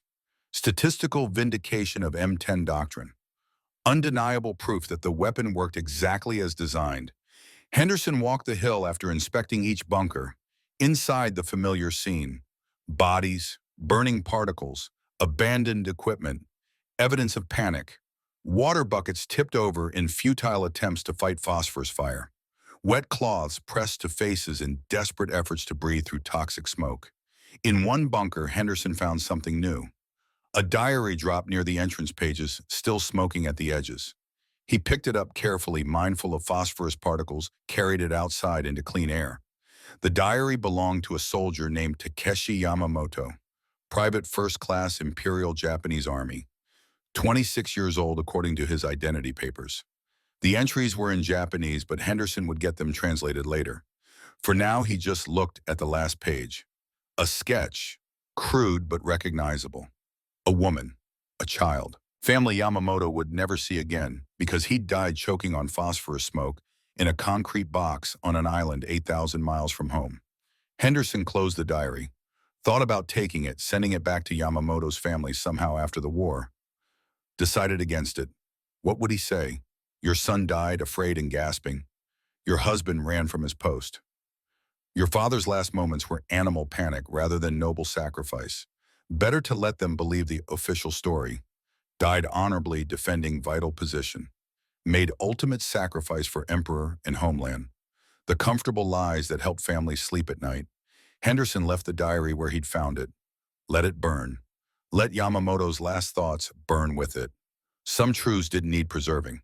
He found Callahan sitting outside the northernmost bunker, Bazooka laid aside, staring at nothing. Henderson sat down next to him. Didn't speak, just sat.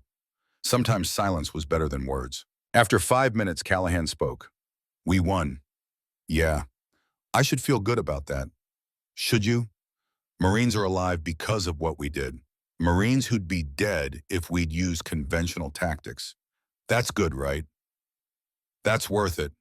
Henderson thought about how to answer that, thought about all the ways he could rationalize what they'd done, justify the methods by the results, argue that saving American lives erased any moral cost of how those lives were saved. Thought about lying to Callahan to make the kid feel better. Decided on truth instead. I don't know, Jimmy. I honestly don't know. We did what we had to do. Whether that makes it right, whether that absolves us, whether we should feel good about it, I have no idea. I just know we're going to carry this for the rest of our lives. The sounds, the smells, the choices we made. And we're going to have to find a way to live with it. How? I don't know that either, but we'll figure it out together. You, me, Martinez, everyone else who's been through this, we'll go home and we'll try to be normal and probably fail at it, and that's okay. Failure to be normal after this doesn't make you weak, makes you human. I'm never going to be the person I was before, am I? No, none of us are. War changes people. This war, this weapon, this particular kind of fighting changed us in specific ways. We just have to decide if we become better or worse for it. How do we do that? We remember it cost something. We don't pretend it was easy or unavoidable or good. We acknowledge that we did terrible things for reasons we thought justified at the time, and we spend the rest of our lives trying to be good enough to balance it out. That's all any soldier can do. They sat together for a long time. Around them, Marines cleared equipment, collected bodies, secured positions. The familiar aftermath of battle, death processed into paperwork, horror reduced to statistics. War made manageable through bureaucracy. March 26, 1945. The island was declared secure. Not finished, there were still Japanese defenders in caves who would fight for days or weeks, but organized resistance was broken. The flag flying on Mount Suribachi would remain there. The airfield would be repaired. The mission was accomplished. Total American casualties, 24,000. 7,000 dead. 17,000 wounded. The highest casualty rate per square mile in the Pacific War. The bloodiest battle in Marine Corps history. But Henderson's unit, equipped with M10 doctrine, had sustained 34% fewer casualties than predicted. Across the 5th Marine Division, units employing white phosphorus reported similar reductions. Hundreds of Marines alive who would have been dead. Thousands of families who wouldn't receive telegrams. The weapon worked. The doctrine worked. The mathematics proved it undeniably. And yet Henderson felt no pride standing on the northern shore of Iwo Jima, looking back at an island secured through fire and smoke and screaming. Felt only exhaustion, bone-deep weariness that had nothing to do with physical fatigue. Captain Miller found him there. Sergeant Henderson, effective immediately, you're being rotated to Pearl Harbor. Battalion wants a comprehensive report on M10 employment, doctrine development, training protocols. You'll spend 2 weeks writing it, then potentially teach courses to units preparing for Okinawa. Sir, my men, we'll be fine. You've trained them well. They don't need you here anymore. But the Corps needs you there. This weapon you've developed, this doctrine, it's going to be central to planning for Operation Downfall. They're talking about manufacturing 500,000 M10 rounds, equipping every Marine and Army Bazooka team for the invasion of Japan. Your work here might save 100,000 American lives on Kyushu. 100,000. Henderson tried to imagine that number. Tried to picture 100,000 men going home to wives and mothers and children because of white phosphorus doctrine. Tried to feel good about it. Couldn't. The number was too big, too abstract. All he could picture was Callahan's face after the first shot, the young Japanese soldier running blind, Yamamoto's diary burning.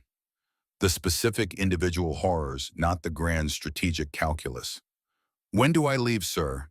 Tomorrow morning, LST, back to Hawaii. You've earned it, Henderson. You did something important here. Changed how we fight this war. That matters. Yes, sir. Thank you, sir. Miller left. Henderson stood alone on the beach, watching waves crash against black sand. Somewhere behind him, Callahan and Martinez were probably packing gear, getting ready for the next phase of the war. Somewhere ahead of him, staff officers were planning the invasion of Japan, calculating casualties, designing doctrine around the weapon Henderson had proved worked. Somewhere in between, Henderson existed. Neither hero nor monster. Just a man who'd done what war required and would spend the rest of his life trying to understand if that was enough. Pearl Harbor, Hawaii, April 15th, 1945. Henderson sat in a conference room at Fleet Headquarters writing a report he didn't want to write, but couldn't refuse. 50 pages of technical detail, firing procedures, target selection criteria, safety protocols, effectiveness data, casualty reduction statistics, everything a staff officer needed to turn white phosphorus into standard doctrine. He wrote it methodically, professionally, without emotion. Just facts, just numbers. Let the generals decide what those facts meant. Let the politicians argue about Geneva protocols and chemical weapons, and the line between incendiary and chemical that Henderson knew was imaginary, but politically unavoidable. His job was simpler: document what worked, explain how to replicate it, train others to do what he'd done, be the architect of horror scaled to industrial efficiency. On April 20th, Henderson was briefed on Operation Downfall planning. November 1945, invasion of Kyushu, 14 divisions, 800,000 troops. Expected casualties: 500,000 American, 5 to 10 million Japanese, including civilians. The staff officers said those numbers calmly, like they were discussing logistics tonnage rather than human lives. Maybe that was the only way to discuss numbers that large. Make them abstract, make them manageable through emotional distance. They showed Henderson the M10 allocation plan. 500,000 rounds. Every bazooka team in the invasion force equipped with white phosphorus. Doctrine calling for systematic employment against urban fortifications. Japanese had spent 4 years fortifying every city, every town, every village. Millions of civilians taught to fight with bamboo spears.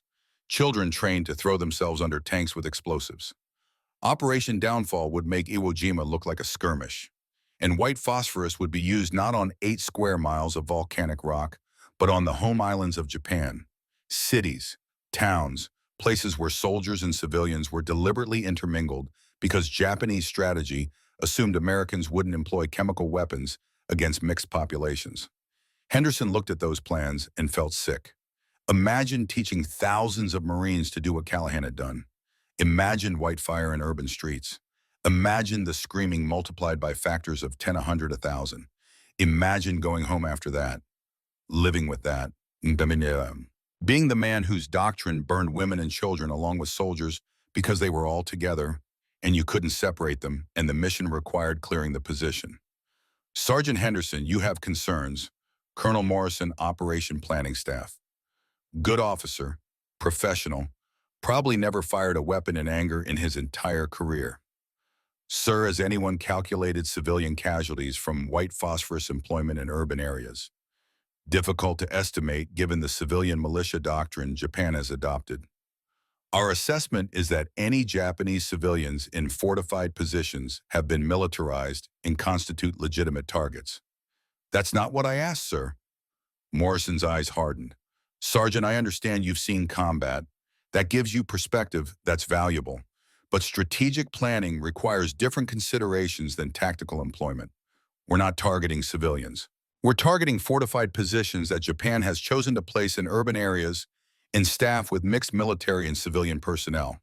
If they want to protect their civilians, they can separate them from military positions. And if they don't, sir, then they've made their choice, and we prosecute targets as presented. That's how war works. Henderson wanted to argue, wanted to explain that legal targeting didn't erase moral cost, that killing someone because they're militarily legitimate doesn't mean you sleep well after, that you carry every face, every scream, regardless of whether some staff officer in Hawaii decided it was justified. But arguing with colonels accomplished nothing. They'd made their decision. The doctrine would be implemented regardless of Henderson's objections. 500,000 M10 rounds were already in production, training courses already scheduled. The machine was in motion. Henderson could either be part of it or be useless. Understood, sir. No further concerns. Good. We need your expertise, Sergeant. This doctrine you've developed could end the war faster. Save American lives. Bring our boys home. That's worth the cost. Worth the cost. Everyone kept saying that, like repeating it made it true. Henderson wrote his report, trained the instructors who would train the operators, showed them everything he'd learned on Iwo Jima, made them practice until they could employ white phosphorus as efficiently as he could, created a generation of Marines who would carry that capability to Japan. And every night he dreamed about Callahan's face after the first shot, about the young Japanese soldier running, about Yamamoto's diary burning, about 500,000 mid-10 rounds turned against cities and the screaming that would follow. On May 15th, Henderson received a letter from Callahan. First communication since they'd separated. The handwriting was shaky. The words were careful. Dear Sergeant Henderson, I hope this finds you well. I'm writing because I don't know who else to write to about this. We're still on Iwo Jima mopping up. It's boring work mostly, except when we find holdouts in caves. Yesterday we found a group that surrendered. 12 men. They looked at us with terror. One of them started crying when he saw we had bazookas, begged us not to use white phosphorus, promised they'd surrender peacefully if we just didn't use the fire. I didn't have any M10 rounds. We'd left them in camp. But he didn't know that. He just knew what that weapon could do, and he was more afraid of it than of being captured. I should feel proud about that, about being part of the team that created a weapon so effective that enemies fear it more than death. But I just felt hollow, like I've become something terrible and I can't figure out how to become anything else. Martinez says it'll get better when we go home. I hope he's right, but I don't believe him. How are you doing? Are you training more people to do what we did? Is this going to be how America fights from now on? I'm not sure I want to live in that world, but I'm not sure I have a choice. Your Marine, James Callahan. Henderson read the letter 3 times, wanted to write back something comforting, something reassuring, something that would help the kid understand that he wasn't a monster, just a soldier who'd done his duty. But he couldn't lie that obviously, so he wrote the truth instead. Dear Callahan, yes, I'm training others. Yes, this will probably be how we fight from now on. And no, I don't know if that's good or bad. I just know it's unavoidable, and that unavoidability doesn't care about our feelings. You asked if this changes who we are. Yes, absolutely, irrevocably. We're different now. We've seen and done things that can't be unseen or undone. We carry that forever. But that doesn't mean we're monsters. Monsters don't question what they do. Monsters don't feel hollow. Monsters sleep fine. We're not sleeping fine. That makes us human. Damaged humans, yes. Changed humans, certainly. But still human. Hold on to that. When you get home, when you try to be normal, when you inevitably fail at being the person you were before, remember that struggle makes you human. The easy thing would be to stop caring, to become the weapon fully. Don't do that. Stay uncomfortable with what we did. Stay troubled. Stay human. That's the only advice I can give. And for what it's worth, I'm proud to have served with you. You did what few men could do. You held together when you had every reason to break. That counts for something. Maybe not enough, but something. Semper Fi Henderson. He mailed the letter, didn't know if it would help. Probably wouldn't. Words were inadequate for what they'd been through. But maybe inadequate words were better than silence. June 1945. Henderson finished his training rotation. 200 instructors qualified in M10 doctrine. Each instructor would train dozens of operators.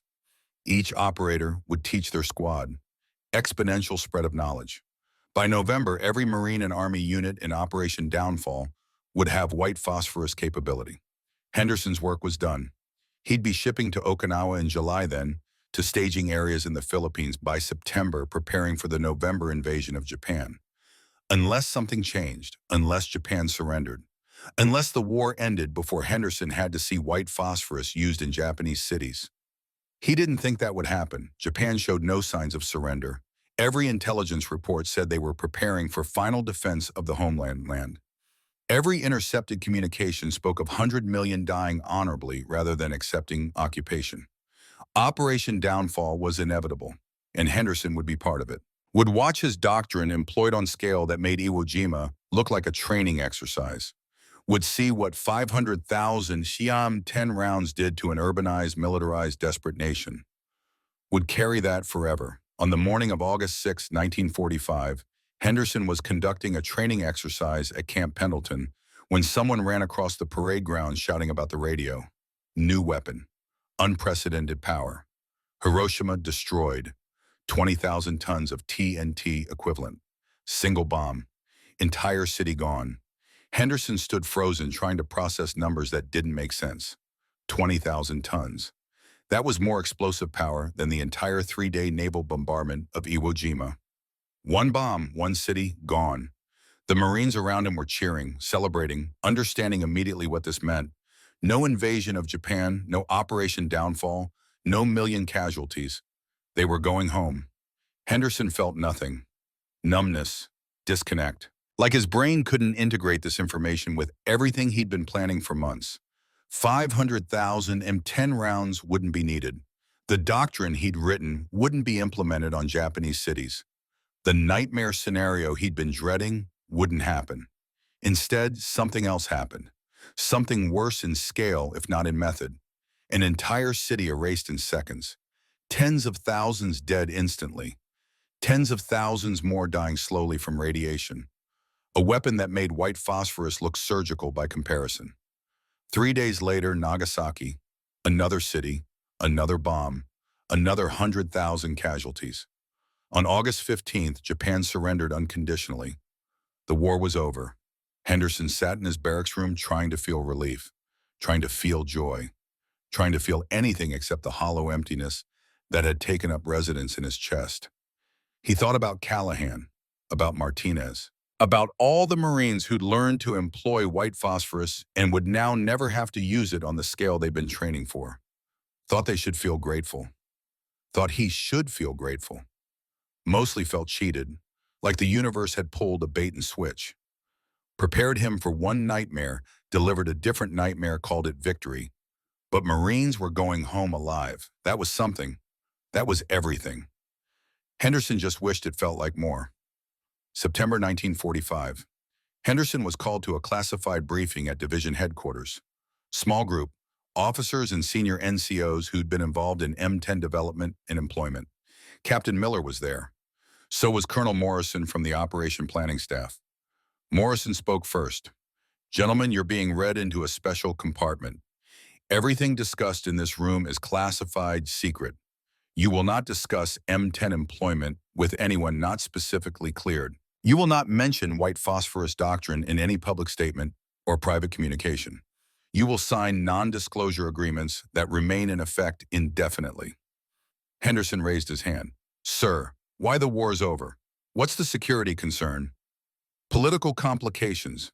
The Geneva Protocol of 1925 bans chemical weapons. White phosphorus occupies a legal gray area, technically incendiary, not chemical. But our legal advisors believe there could be prosecutorial risk at the Tokyo War Crimes Tribunal. Japan could argue that M10 employment constituted chemical warfare and demand accountability." "Are they saying we committed war crimes, sir?"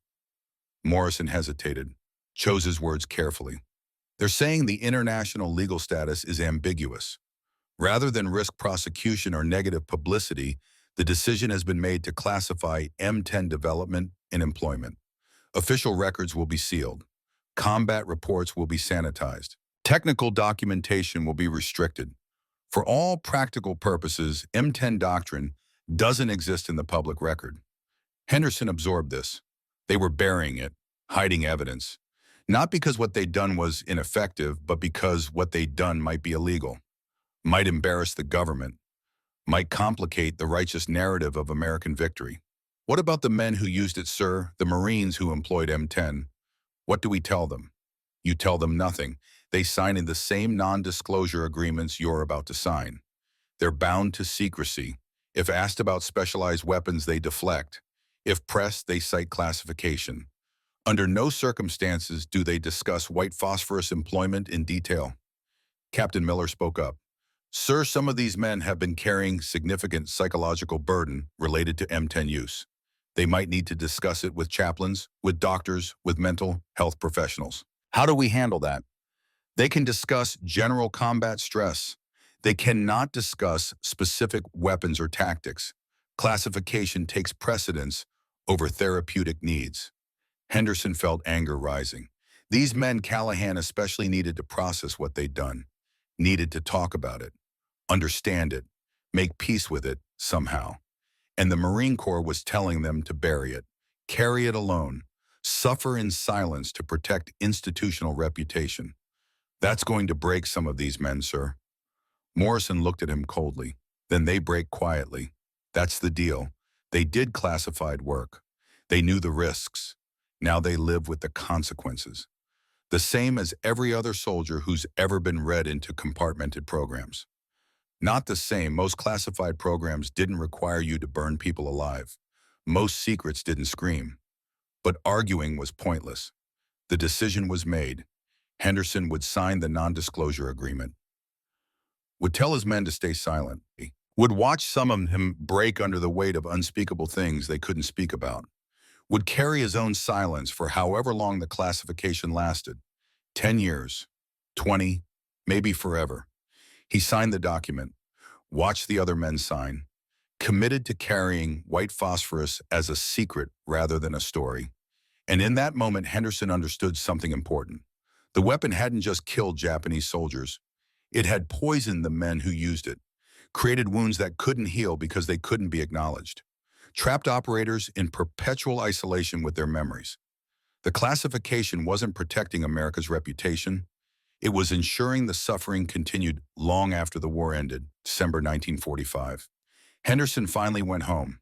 The ship docked in San Francisco on a gray morning that matched his mood perfectly.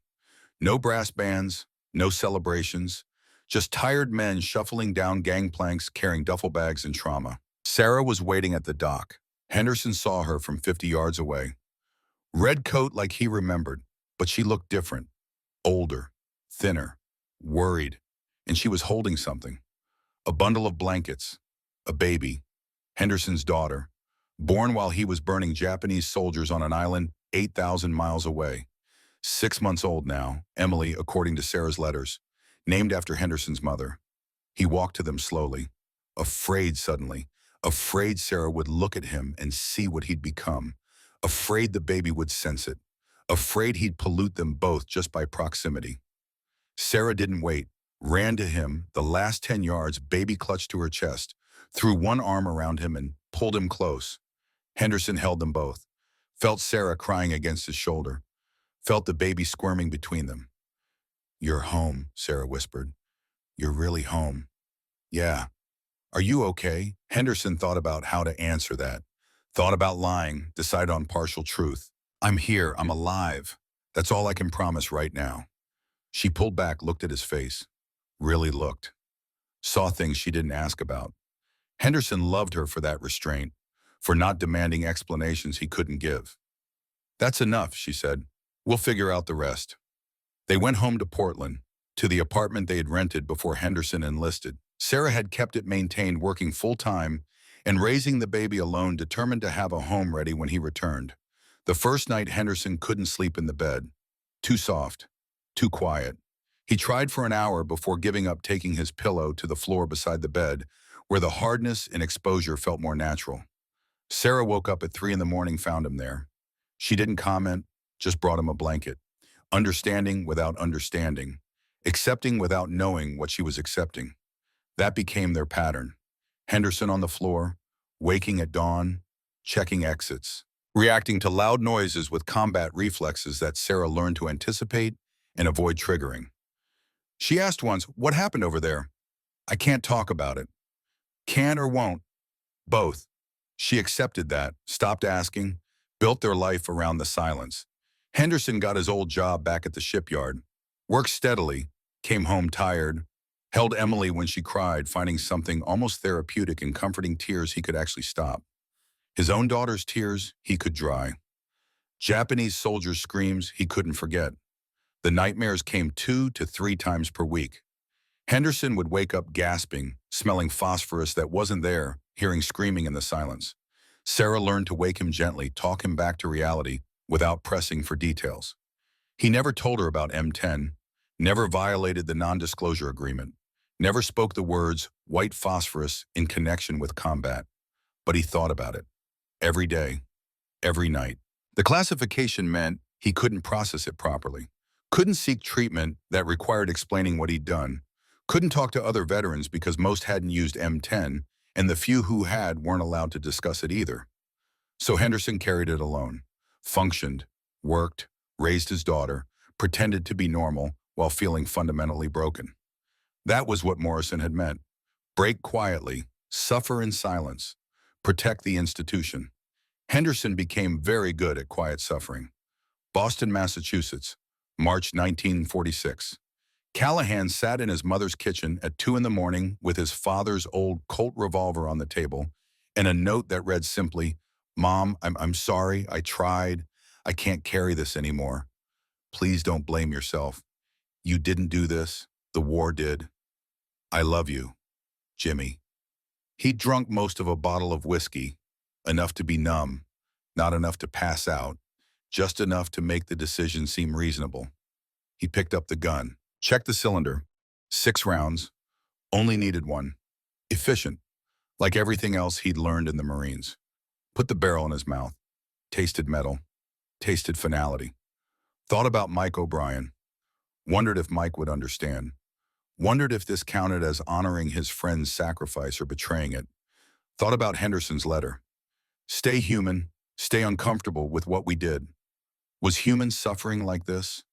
Was being unable to sleep, unable to feel, unable to connect with anyone who hadn't been there? Was that what human meant? Because if so, humanity was overrated. His finger found the trigger. Applied pressure. Not much pressure needed. Just squeeze. The door burst open. His mother, still in her nursing uniform from the night shift. She'd come home early, heard something, sensed something, mother's intuition that saved her son's life. "Jimmy, no!" She grabbed for the gun. It fired. The bullet went into the ceiling. Plaster dust rained down. The sound was impossibly loud in the small kitchen. They fell together, Callahan and his mother on the linoleum floor, both crying, the gun skittering away into the corner. His mother holding him like he was 10 years old again, and she could protect him from everything. "I can't," Callahan sobbed. "I can't do this anymore." "Can't do what? Baby, tell me. Please tell me." But he couldn't tell her. Classification, non-disclosure agreement, the silence he'd sworn to maintain. "I can't tell you. I'm not allowed. I just have to carry it, and I can't. Mom, I can't." She held him tighter. "Then we'll carry it together. I don't need to know what it is. I just need you to stay alive. Can you do that? Can you stay alive for me?" Could he? Callahan didn't know. But his mother was crying and begging, and he'd already caused her enough pain. Adding his suicide to her burdens seemed cruel beyond measure. "I'll try. That's all I ask. Just try." She took him to the Veterans Hospital the next morning. Psychiatric ward. They kept him for 6 months. Diagnosed him with combat fatigue. Severe. Prescribed medication. Therapy. Group sessions with other veterans. But Callahan couldn't fully engage in therapy. Couldn't discuss what actually haunted him. The therapist asked what happened. Callahan said general things. Combat, death, fear. Left out the specific details. The white fire, the screaming, The 21 times he'd pulled the trigger knowing exactly what would happen next. The classification meant he couldn't heal properly, could only heal around the wound rather than treating it directly. He got better, not well, but better enough to leave the hospital, better enough to function at some minimal level, better enough that his mother stopped watching him every second, terrified he'd try again. Callahan enrolled at Boston College on the GI Bill, studied chemistry, had to understand the thing he'd used, had to know why phosphorus burned like that, why water couldn't extinguish it, why it clung to flesh and concrete with equal tenacity.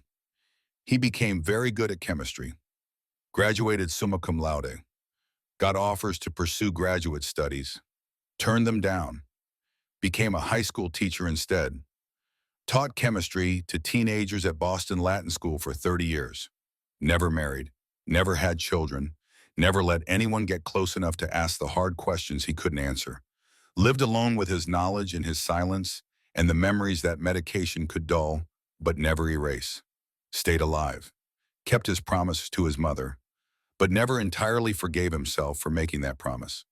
The years passed. The classification remained.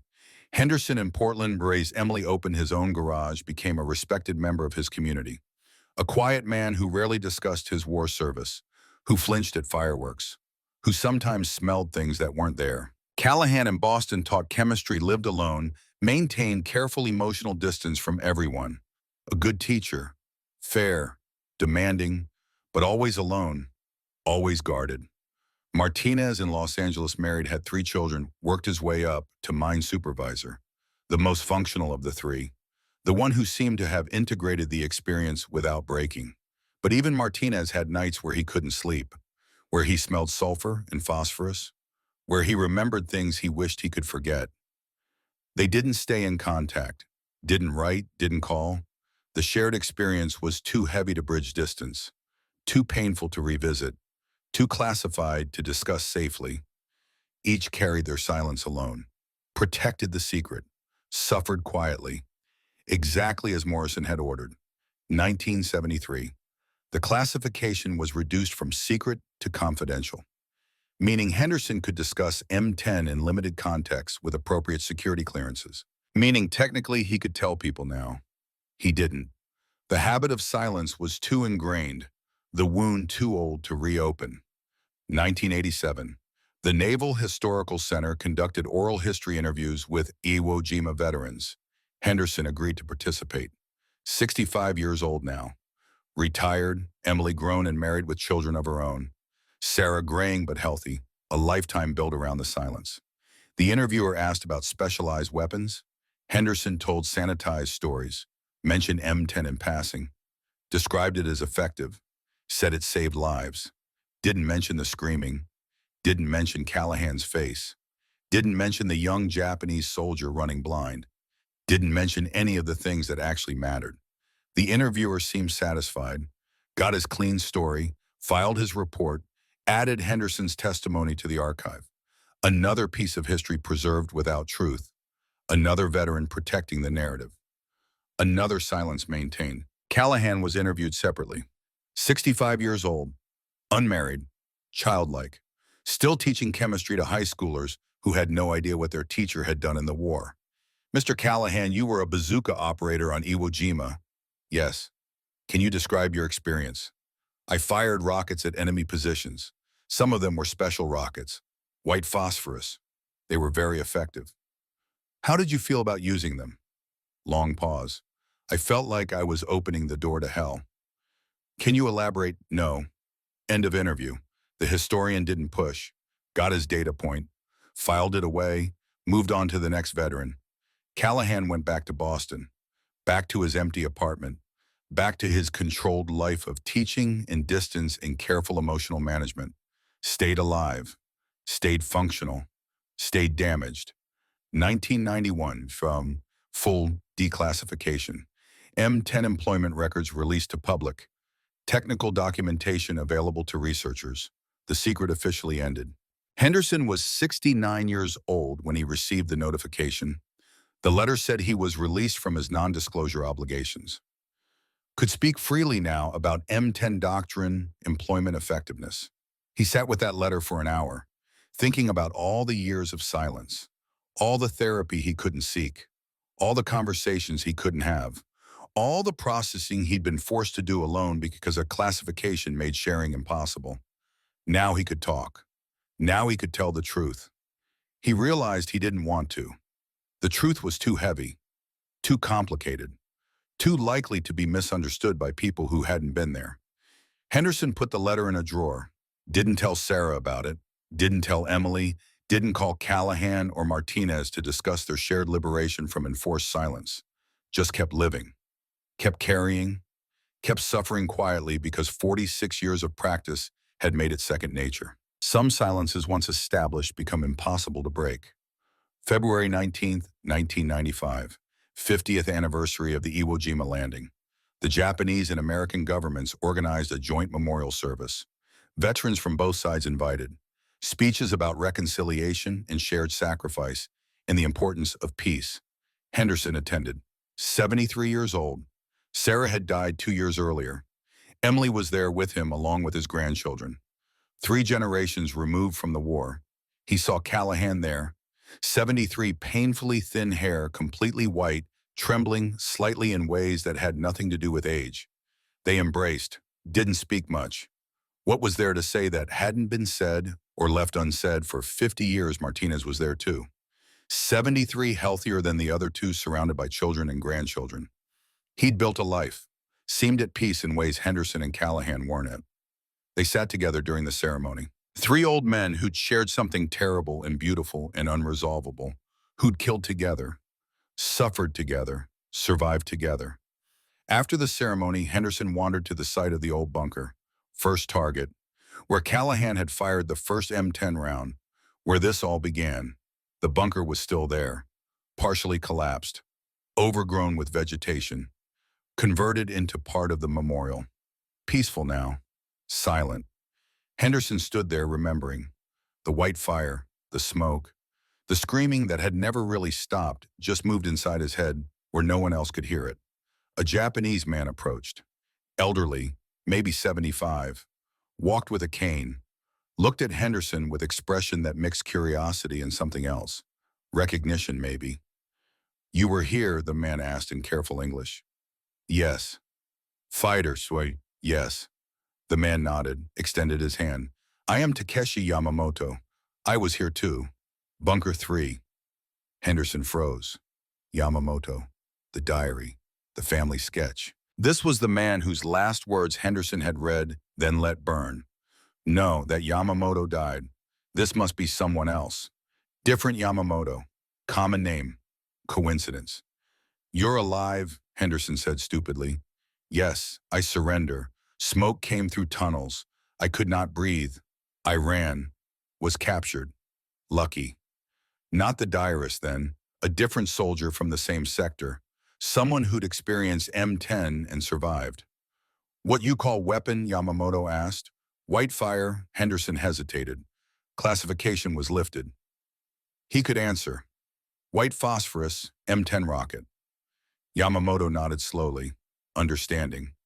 "Shiro-en, we were very afraid, more afraid than artillery, more afraid than bombs. That fire it was." He searched for words. It was not honorable death, was fear death, made us animals, made us run when we should die. "I'm sorry." Yamamoto looked surprised. "Why sorry? You fight." "I fight. War is war. I'm sorry because I know what it did to you. And I know what doing it did to us. Nobody won. We all lost something that day." Yamamoto studied him for a long moment, then nodded again, deeper this time. "Yes, we all lost. 50 years I remember smoke, remember fear, remember shame of running." He paused. "But also remember I lived, had children, had grandchildren. You gave me that, even while taking everything else." They stood together in silence. 2 old men from opposite sides of horror, both damaged, both survivors, both trying to make sense of something that had no sense to make. "Can you forgive me?" Henderson asked. Yamamoto thought about that. "I don't know, but I understand. Is that enough?" Henderson considered. Understanding wasn't forgiveness, but it was something. More than he'd expected. More than he deserved, maybe. Yes, it's enough. They shook hands again. Parted. Henderson returned to Callahan and Martinez. Who was that? Callahan asked. Someone who was there. Someone who understands. Does understanding help? I don't know. Maybe. Maybe not. But it's better than nothing. They sat together on the beach as sunset painted the sky orange and red. Watched tour boats in the distance. Watched families taking photographs. Watched the island that had taken so much from all of them, slowly being reclaimed by peace and memory. Do you regret it? Martinez asked suddenly. Which part? All of it. The weapon, the doctrine, what we did.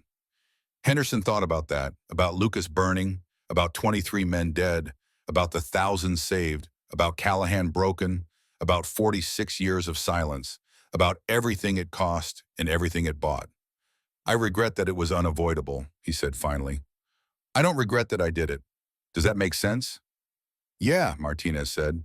Yeah, it does. Callahan was quiet. Then I regret it, all of it. I wish I'd never fired that first rocket. I wish I'd refused. I wish I'd been weak. Then more Marines would have died, Martinez said. I know, but they wouldn't have been killed by me, and I could sleep at night. Nobody had a good response to that. Some truths were too stark for comfort. They sat until dark. 3 old men watching the Pacific, carrying their silence, their regret, their damage, their survival. And when they finally stood to leave, Henderson realized something. This was goodbye. Not just for today, forever goodbye. They wouldn't see each other again, wouldn't reunite, wouldn't maintain contact. The shared burden was too heavy. Being together meant remembering. Remembering meant pain. Better to carry it separately, each in his own silence, each with his own coping mechanisms. Each trying to die peacefully when the time came, having never quite made peace with what they'd done. They embraced, said nothing meaningful, went to their separate lives. Henderson died in 2001. Cancer, 79 years old. Emily was there. His grandchildren were there. He went peacefully morphine, managing the pain, family surrounding him with love. His last words were unclear. Emily thought he said, I tried. The doctor thought he said, I'm tired. Henderson was actually saying the fire, but nobody understood, and it didn't matter. He was gone. Callahan died in 2008. Heart attack, 82 years old, found in his apartment 3 days later. Alone, no family, no close friends, just neighbors who noticed the smell.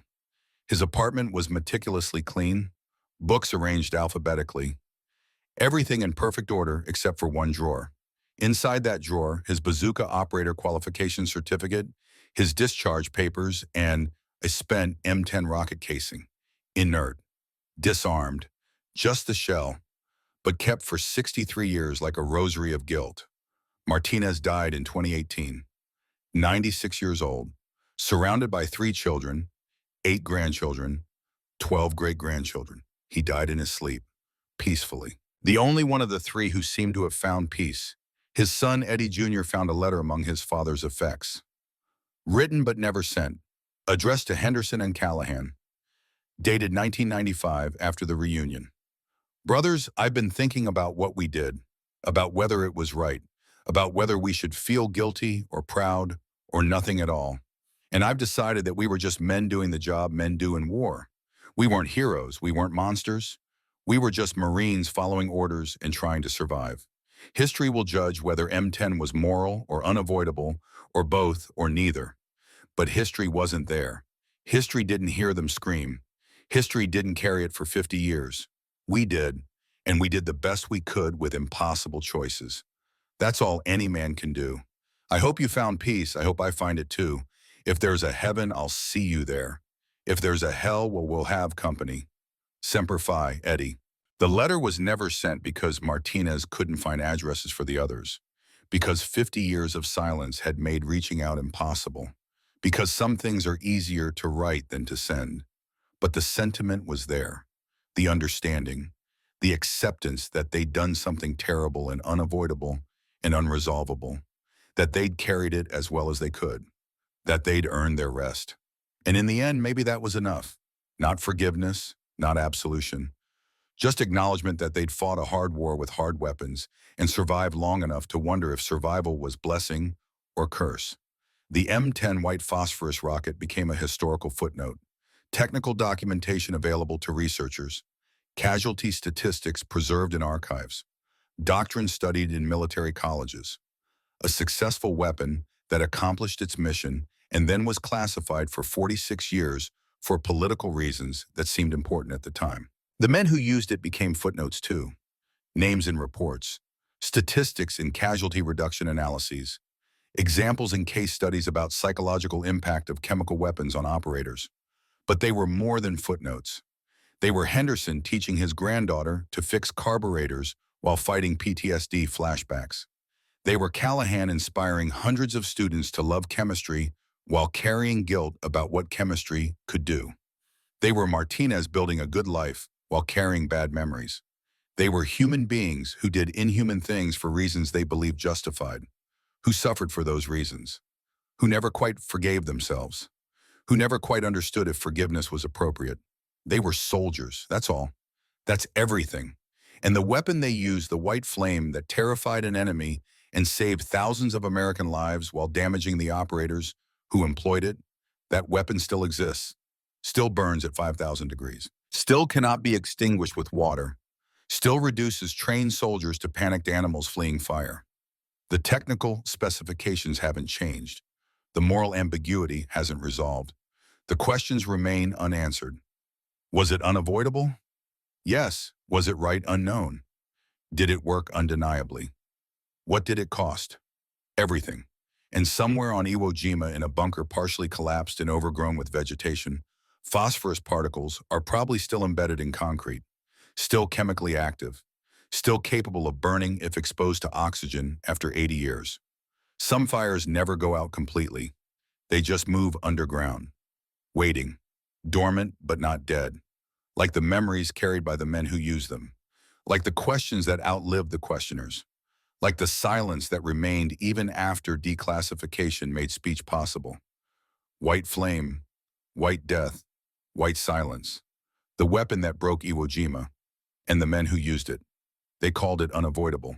They called it effective. They called it survival. They never called it good. And maybe that's the truest thing anyone can say about war, that the things that let us win are the things we can never quite celebrate, that survival requires becoming people we wouldn't want to be in peace, that the price of victory is paid in pieces of soul that never quite grow back. Henderson, Callahan, and Martinez paid that price, bought victory with pieces of themselves, lived with the debt for decades, and when they died, they took the full accounting with them, the exact weight of what they carried, the precise contours of their damage, the complete story of white fire and screaming and 50 years of silence after. Some stories die with their tellers. Some truths are too heavy to preserve. This is what remains: technical documents about a weapon, statistics about casualties reduced, oral histories that hint at deeper trauma without revealing it fully. And the knowledge recorded here that 3 men burned enemies alive to save friends, that they did it well, that they never forgave themselves, that they survived anyway, that they did what they had to do, that they lived with what they did, that they never forgot. Semper Fidelis, always faithful to the mission, to each other, to the memory of what they became on an island made of volcanic ash and blood and fire that burned white as sun and hot as hell. They were faithful to the end. That should count for something. Maybe it does. Maybe it's enough.